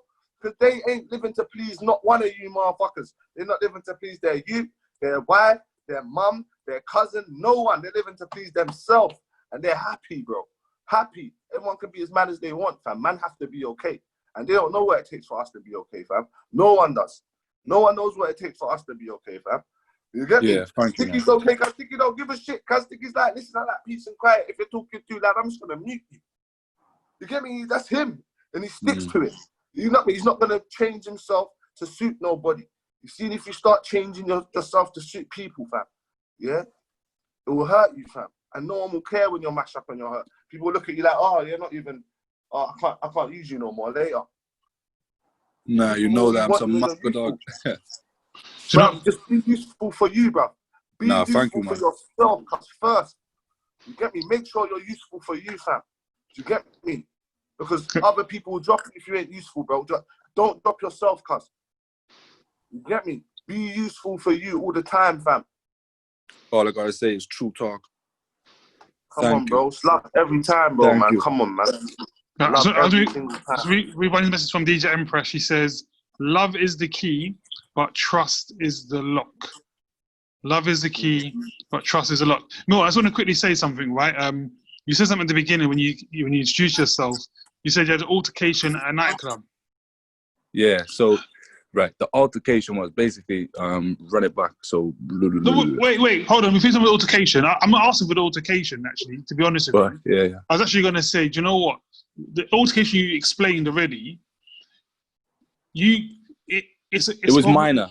No, it's not. It wasn't minor. It's definitely not minor. If someone stabs you, it's not minor. No. But the altercation, like how he approached me and why he approached me, was minor. I believe that most times it is. But what I was going to say is, it's actually a blessing that you're still here to tell the story, because that could have gone a completely different way. That I'm sure we've but all that's how seen my on the mind news. works. But I got no motivation now to act upon it. I've just lived like the past 12 years just going by. I still work every day. I just get by. It's Groundhog Day. You still got to provide and do things. I'm not Exactly, happy in life. exactly. That's what I'm trying to say. That could have been a different way. You might, like Ashley's saying. exactly, but it could have been a different story. The story could have been Chidi would have got flowers to put on your grave, but you're here to tell the story, which means that Chidi didn't have to buy flowers. So I'm just saying, it's a blessing that you're here to tell the story. Do you know what I mean? It should be like that. Like in the barbershop, the second time when I got assaulted by the five of them, the family members and friends, the father tried to stab me, my thing, but the kitchen knife snapped, like one of them cheap ones in there, the handle, and I snapped because I was wearing 2 pairs of joggers. But while he come into the barbershop, the barber had nothing to do with it. The barber was cutting his son's hair like half hour prior to this when they see me in the shop, because I didn't even know who these boys were. But the father came in, the barber put his hands up to block him because I was trying to go out the back way, and just put his arm around the back of the barber and stabbed him, punctured the barber's lung. The barber had nothing to do with it. He could have pushed him to the side. He could have kicked him out of the way. He chose to stab him. So they're there to try and cause me harm. All I can remember, like, I got scars all over my forehead from fucking steel toe cap boots, baseball bats. Like, obviously everyone's at like a kind of altercation like that. They are Bowie, but I ain't a Bowie. And the altercation was Christmas Eve. All go and get freshened up, innit? I'm a haircut waiting on the barber shop, bus stop across the road. These boys pull up, and Patrice is the one. He's just eyeballing me. But they're youngers, innit? So just let him be. Just like a little smile, don't pay him no mind. They've parked up, gone in the barbers, come back out. I'm still on the bus stop waiting to be picked up. So they've looked across and just nodded their heads. Again, they're youngers to me. They're doing their thing. They're little dealers, and I ain't even about that. So I'm older, so I don't even bother them. Don't even give them no mind. So then when he sees me in the club, he said, "What was you staring at?" So I just laugh rough, go away, pulls out a knife, just the little one. So everyone says to me, like you say, when you see him, oh, you're about to fight him, why you jump on his head? Why you do this? Why you do that? At the same time, like, I'm a savage with fighting, but that ain't fighting. I can't stamp on no man's head. I ain't gonna go kill somebody and do nothing like that. I should have for pulling out a knife. He's pulled out. He's gonna use it. Well, like you said, I'm still here. I'm trying to do something, but like, I'm struggling. My kids see it now. You're here, bro. You're here you're here to tell the story. You're here to be the father to your children. Or I say father, to be a dad to your children. So, mate, it's an unfortunate situation. I'm glad that you're here to be able to tell the story, because again, it could have gone a completely different way. Cher, what you saying? I know you unmuted yourself, so I didn't mean to cut you there. Apologies, Cher. That's all right. Yeah, this is such a deep topic to me and close to my heart, because I lost my friend to knife crime, so it's something that really, is deep to me. And I do feel like this is the type of things that do need to be discussed, addressed, action taken when it comes to the community, because knife crime happens so much, and a lot of people just turn a blind eye to it, or, the black man is looked, like you said, like Ashley was saying, the black man is not looked at as the victim. Even though he's the victim, he's looked at like he's not the victim, which is really a big problem. And, that can mess with people mentally. So I just think it's really important to you know, for us to take care of each other and to look after ourselves more than anything, because, you know, a lot of people go through so much, especially, you know, within deprived areas, within the Black community. You know, a lot of stuff happens and a lot of stuff is swept under the carpet. So I just think, you know, it's important for people to just be able to speak about how they're feeling, address it, and for action to be taken, because, you know, this is a big thing we need to address, and it's not a joke. This thing is happening every single day in London. So, yeah, and other places as well. So I just feel like, yeah, it is a thing that needs to be addressed, because a lot of people suffer mentally, and yeah. Yeah, this is the thing. It's like nobody. These you know, unfortunate circumstances happen, and nobody in the long term actually looks at what it's done or how it's made a person feel, and then that person then has to suffer or feels like they have to suffer alone. Like, Milt, this is for you, like from me to you, innit? I've told you so many times, like I've begged you and begged you to come see me. I'll meet you. I'll come and talk to me. And knowing you for so long, I'm not trying to say that I understand how you're feeling or what you've been through, because I never will. I haven't been to that. Well, I have. I was stabbed in the shoulder one time, but it was mad. It was an accident. But the effects that things, the effect that it's had on you, I'm never going to understand that. But what I will say to you is there are people out there who will listen to you. There are people out there that you can reach out to. Like, even if it's a thing, like when Ashley comes, if you want to come and talk to Ashley, because like, for me, Bro, you can shout me, bro. I'll give you. I'll DM you anyway. What's not? I even thought to myself, maybe it's because I'm a woman, and I'm always going to give you that empathy, and maybe sometimes it's not empathy, the full empathy that you need, because I know you personally. Do you get me? So this is like this podcast. When it first came about, it started from like it was a chat, and it was like a post that I posted and whatever. But the overall and end result is, if we're not professionals. Yes, some of us work in certain sectors and stuff. We're not professionals, but we have got knowledge, experience, and it's real. We're real people, and we want people to come and talk to us. We want people to open up. We want to try and help people in any way that we can, because there's not enough support out there. You're there in your situation, feeling the way that you are, and you don't feel that there's, even though you've got a family that loves you and you've got all those things in place, it's not the correct thing for you to help you heal. Do you get me? I really feel that you need to sit down. You need to go through your story, because everyone's got a story. Life's a journey, innit? You need to go through your story, take it right back. You need to strip yourself right down there in order to come back and find a solution to how you're feeling. And so I'm just saying to you, like, serious Mill, speak to Ashley, speak to him, because he gets on my nerves, but he's a good guy. You get me? He will give you that guidance. He will give you that. No, it is, fam. You know, you just need to do. You don't even need to do anything. You know what it is? Man needs to clock. Yeah. No matter how low you go, no matter how broken you feel, you can still be who you are. You can still get back. You can still be stronger. You can still get back to the top. Don't ever get twisted. You just need to remember that you're you, fam, and you're you for you first. You get me? That's the thing, yeah. Remember who you are, literally, because like I tried to just ride through it, the diagnosis and everything. You got depression, you got anxiety, you got PTSD. Like, I don't even know what that is. I ain't got it. Don't live here. All of a sudden, it comes knocking at the door, and then becomes very real. So then, what do? Don't run. Can't replace it. Can't repair it. No, don't run. I'm just living life. But I don't remember who I was prior to all that.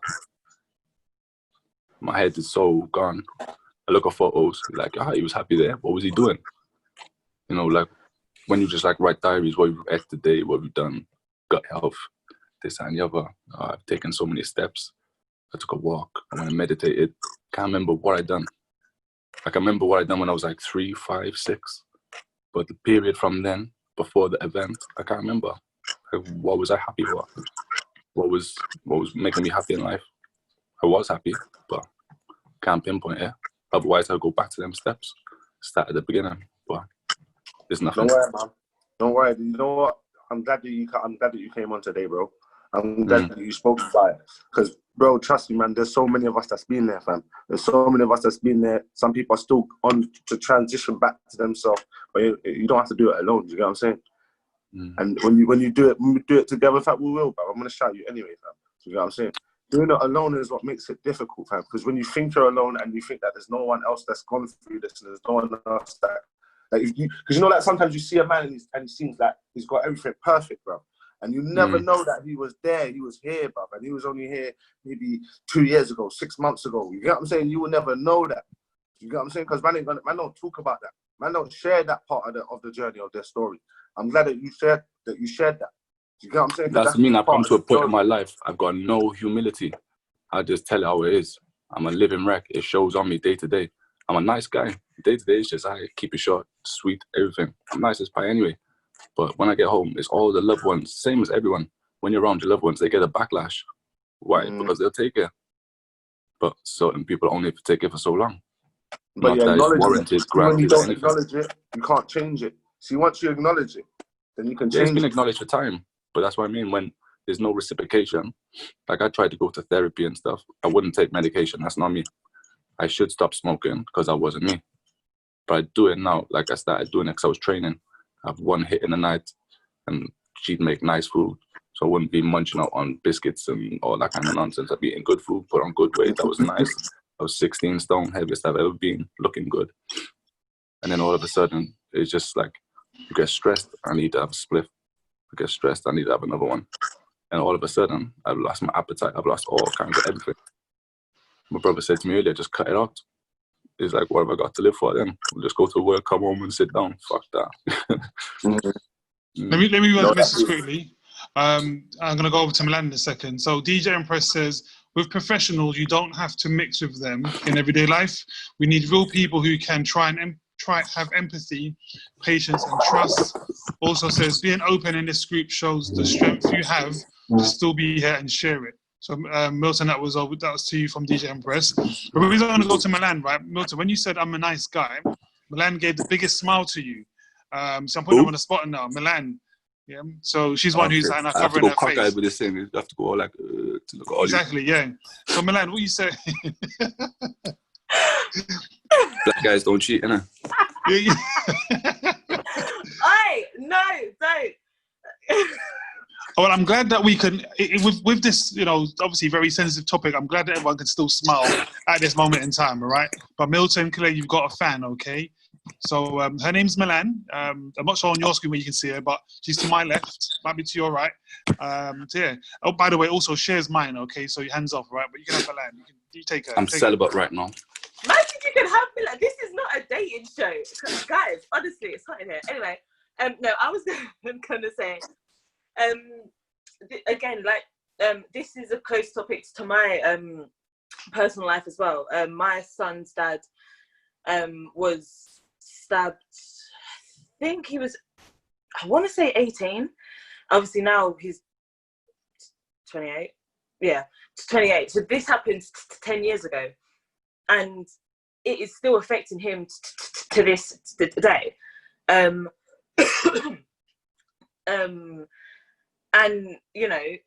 he tried to go to therapy. He didn't want to talk about it. And I get it. When you've been through a traumatic experience, you don't want to talk about it. Do you know what I mean? Like why do you want to relive it? But at one point you're going to have to help yourself get over it. But that he just can't see that at the moment. And, he's got his own shit going on. But then what I wanted to say to you was the fact that you're having these thoughts but you're still here now. You're on Instagram or whatever this is, talking about it. You're already strong, but you just don't know it. Do you know what I mean? Like, you're already a strong guy. You just don't know it because you're just like, oh, well, you know, I think it's like a Groundhog Day. And I get that because, again, my bay father, although he's 28, his mentality is of an 18-year-old because he's still in it. He hasn't got out of it. In the world he's grown up, as in, you know, he's had birthdays and he's got older, but in his mind he's still like 18. And that's something that I've tried to explain to him, but, you know, I'm not a professional and he doesn't listen to me, but I can see it. Do you know what I mean? So I feel like where you said you don't remember the periods in your life before when you was happy, it's not that you don't like remember. Back then you was carefree. You didn't have a care in the world. You was just going on about your life, and maybe the smallest things would make you laugh, like someone tripped over and you laugh about it. Do you know what I mean? But where this has happened and it's been like a traumatic experience in your life, but it was because it was traumatic to me. Now revolving and it's making your life. I'd seen my friends commit suicide, like their bodies. You know, some of us have unfortunately seen things like that. I'd seen things like that. I know. I've seen friends that were being stabbed and holding their stomach in and stuff like that. Suicide. But when it happens to you, it's different. Of course. And like you say, when you're saying about him doesn't want to talk to anybody because he doesn't want to relive it, like, I disagree. I've got no shame in talking about it because I relive it every day myself. Prior to this cheating episode, I used to think about this boy who stabbed me up until like I found out she was cheating on me. And that hurt me more, that cut me deeper than that. And I haven't thought about him since, apart from talking about this. So I'm over that. I still want to hurt him. The only reason I didn't is because my brother had his first child. So I thought if I'd done anything, there'd be retaliation, just go back and forth. That's the kind of people they are. And my family ain't. Like, we ain't about it. We're good people. But do you think it does help to talk about it. You relive it every day by jumping in the showers. It's only minor and little, but like just. Can I oh my god. Every day when like I see this, like you go to the toilet, you see it, you wash it, you touch it, like it's a flashback for me. But now it's no more. It's not occurrent. But I've got another thing now. So like that's still there in the back of my head. It's like an anchor. But now I've got something at the front, another anchor pulling it down. And then like with my daughters, I've got 2 daughters, they're 3 and 4. One of them, it's like pulling it aside, but this, that, and the other. My head's fucked. And there's a little vortex, fucking hurricane going on. It's all madness. I'm screaming for help, and then I don't want help. Can I ask you a question, Mel? No. I'm going to ask you anyway, okay? So do you think because of that traumatic event in your life that happened, do you think that event has set the tone for any pain that you felt afterwards? No, because I haven't had closure. Okay. Do you know the mad thing? I've seen Patrice multiple times. The last time we seen him, he was, I don't know, it was in St. David's too. He was with his girlfriend. She's pregnant, due a baby. And Vic was with me at the time, and she turned around and she said, don't start nothing. I said, I'm smart enough to do that. I said, it's cameras. I said, but trust me, I'll have him. And she said, don't be silly. They're expecting a baby. I said, oh, do you mean? She said, I seen on his Instagram. No, that's my partner following someone who stabbed me unaware. I'm in it now. Shit, you know I haven't been in love with her for years. But it's the whole family unit. I got kids with her now. I won't cheat, I won't do this, I won't do that. I'm a grown man, like, the new chapter. She chose to forgive before we had kids now. But obviously, having kids and seeing the kind of father that I am, she grew up without a dad, whatever kind of going on. She was posting it and everything, and that's not throwing nothing. That's not throwing shade on her. I done all the help that I could for her, more so than looking after myself. And like now she's found herself and she's on her own. She's good. She's got a shop. She's got a car. She's got the money. She's got the income. She's got the kids. She's got a boyfriend, fiance now. They're engaged. And this is the biggest reason why you have to listen. I always say, see me, I'll put myself before my own child. And do you know why? Because if I'm not performing at my best, or if I'm not being the best version of myself, I can't take care of her. I can't give her everything that she needs. This is why you need to now put yourself first. Fuck everyone else. Don't think about nobody else. You are first and foremost and paramount. Do you get me? Yeah, the only reason I get upset with the kids is because I'm too strict. There's nothing wrong with that. If I look back here, like we were talking about, like my grandmother, your grandmother, Mrs. Williams, them kind of people, they were good people, strict women, like done it all on their own. But then I had Nigerian friends and met their parents and then grandparents and thought, rah, I had it bad. Like you got a next level. So I don't even know where I was going with that. The weeds kicked in. It's cool. Speaking it, as long as you're speaking, that's all that matters. Nah, but yeah, that's what I mean. That's what I mean, disciplining the kids. Like, I'm taking that kind of approach, that like Nigerian thing. Like, no nonsense. Like, I'm telling you once, the next time I'm telling you, I'm shouting to make you jump out your skin. Never discipline my kids with like hands and nothing, never touch them. Like my dad said, the only time you lay your hand on your kid is if they're about to cross the road and they're going to cause themselves harm. Like, you drag them back and smack them hard enough and let them know that cow would have hit them harder. But other than that, you would never lay your hands on your kids. If I find that I'm shouting at my kids all the time, and I know that ain't a thing. So when they leave, then I'm just disappointed in myself. They've had a good time, we've taken them out, done this, that, and the other. But it's like, it's not necessary. They're going to grow up and know. Like you said, the kids feel that vibe and the energy. You work in the nursery, you see it day to day. My Sophia, she's in the matrix, she's on it. But I like how Milton said, I'm screaming out for help, I need to change. Milton said, I'm going to do it the Nigerian way, you know. He said, I'm doing it the Nigerian way with my kids. You know, that's some serious way, right? You know, I was going to touch upon though, what Cher and Milan was saying about knife crime. I think sometimes people forget how many people are affected by an incident. Like, if you think about it, I saw a video the other day, a couple months ago. It was about 6 kids, I think it was. I think it was somewhere in East London, right? And I think that he's like a commotion, and then one kid stabs the other kid. And all you see the guy is, he just, 1 minute he stood, and next minute he just falls to the floor.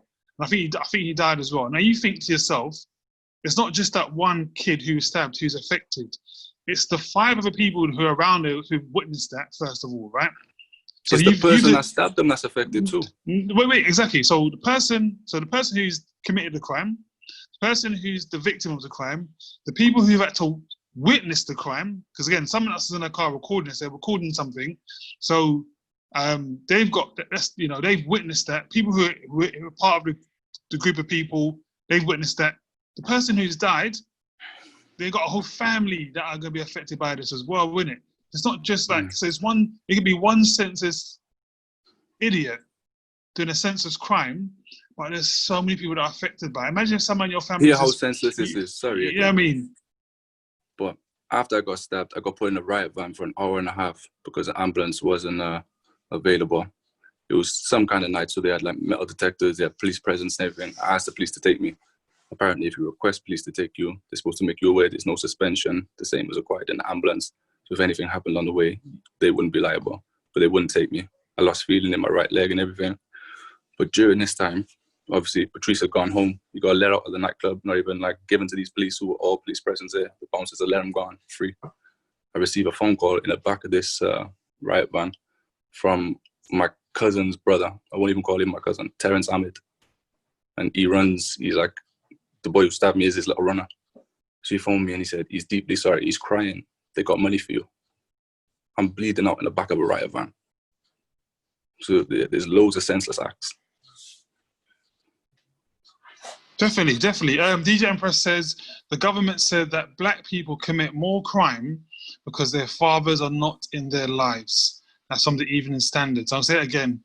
The government said that black people commit more crime because their fathers are not in their lives. Oh, that's always been... What do you say to that? It's not a completely false statement.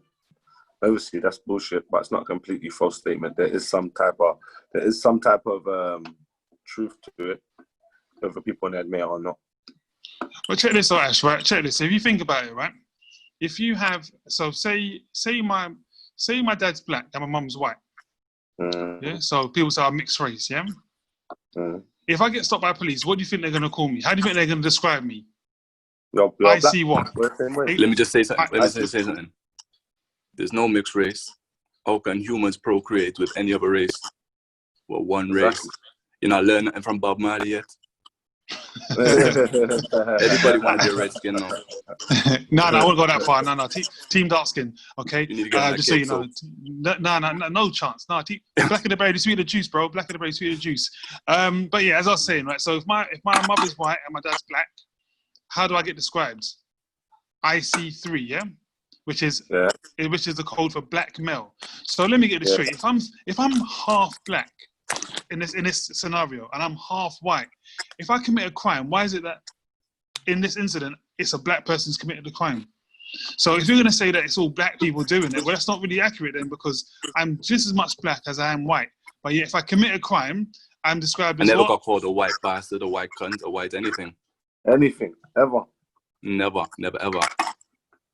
Man, There we go. So Maybe again, they it's said my like, teeth were white. exactly. So it's like Once a upon a false time. narrative, isn't it? It's a very much a false narrative. Yeah, but mixed race people are considered to be black anyway. Yeah, but as I said, if In the, I'm eyes half of, in black, the eyes of anybody white, you're not gonna, except for probably their Hold on. parents, except for their white parent. That's the only person that's gonna see them as mixed. Even their grandparent ain't gonna see them as mixed. None of their aunties and uncles ain't gonna see them as mixed, bro. Only their white parent, and that's it, bro. Everyone else is gonna look at them and say that's black, bro. Like that's just how it goes, man. And we're Yeah, lucky. yeah. However, though, when it comes to like doing crime reports, so if I'm half black and if I'm 50% black and I'm 50% white, how are you gonna say to me, it's a black man who committed a crime? All right, look. You can't be 50. I'm not gonna lie. You can't be 50. You Because can't the be half black white. gene is dominant. Yeah, you black can't be is half king. white. You can only be half black, bro. You can't be half white. It's like they're not. You can't. You don't see the dilute half, water. Yeah, you can't see the half white, bro. You can just see the black has. You get what I'm saying? Like he's no longer white. He's not white. Do you get what I'm saying? Like it's like the water, for instance. As soon as you pour juice in there, no matter how much juice you pour in that water, it's not water once you pour juice in there, bro. Even a little bit of juice, pour a little bit of juice, it don't matter. It's watery now. It's not water no more, bro. Do you get me? It's watery. That's the most you're gonna get. You get me? Like it's never gonna be water again. You get me? Yeah, That's especially when it comes to the police and job interviews. You're black in their eyes. Black. They don't give a shit. From the time they can see little shade of brown, you're black. Straight up and down. You diluted the water. You know, same time, Water, I used to train with this one boy that came over from Botswana. He joined Duke University. He's from Botswana. He was lighter than me, looked like an albino. Met both his parents. They were blacker than your mum. Shit. Black as fuck. Like. Shit, then. They look like Akon. They were black. Black. But like, I don't know, that's like some kind of throwback kind of thing from slavery or something. Unless he was generally adopted or something, they just didn't have the heart to tell him. It's because black women can make any kind of child, man. That's No, I seen them, the white looking, but they got the black features. That's what I'm saying. That's why everything reverts to black. You get me? Black women got the EU gene. They can just procreate any color. You get me? It's like that still. So, You say, where's Sticky go? No, it's sticky. It disappeared. No, I'm there. Don't worry, I'm here. Don't worry. He's here in spirit. Exactly, I'm here. Don't worry, I'm here. Hey, Sticky trying to move like he's Ross Clark, some type of Holy Ghost right now. No, it is. I'm trying to FaceTime share. That's why, you know. Trying to fuck it up for tonight. You need to stop this now. Oh God. Basically, Milton, you're not in the know yet. Stop claiming me. He wants you though. Don't claim me. He's He claiming wants you shit. though, man. He's Give him claiming a shit. chance. Don't claim me. Give him a Come on, chance. Chief. Back me up. So don't worry though. Don't worry, because don't forget, right? Milton's got Milan right now, you know. I saw the way Milan was like, oh, hello. And Milton pulled up his shirt, showing his abs. Milan was all up in there, boy. I was like, raw. Skinny Milton, boy that's with you, you abs know. is like fat chicks with tits. Yeah. Can happen. I don't like that on there still. They're next together. They're next to each other on my screen as well. It's a good look though. Still, I'm not gonna lie. But Yeah, it's cute. It's cute. golden, blended. Have you ever seen Milan so quiet before? Does. Raw. I light One skin person. love. This is light skin love. Yeah. Oh my god. No. Honestly, You got some great little hats and that, light skin I'm so love. dead. But no, on a serious note, I think, I'm so glad that you actually jumped on the lives tonight. I think, people need to hear people's stories because it raises more awareness. It's not, a lot of people are not even aware, or they don't hear firsthand what's actually going on in the world and how traumatic events do affect us mentally.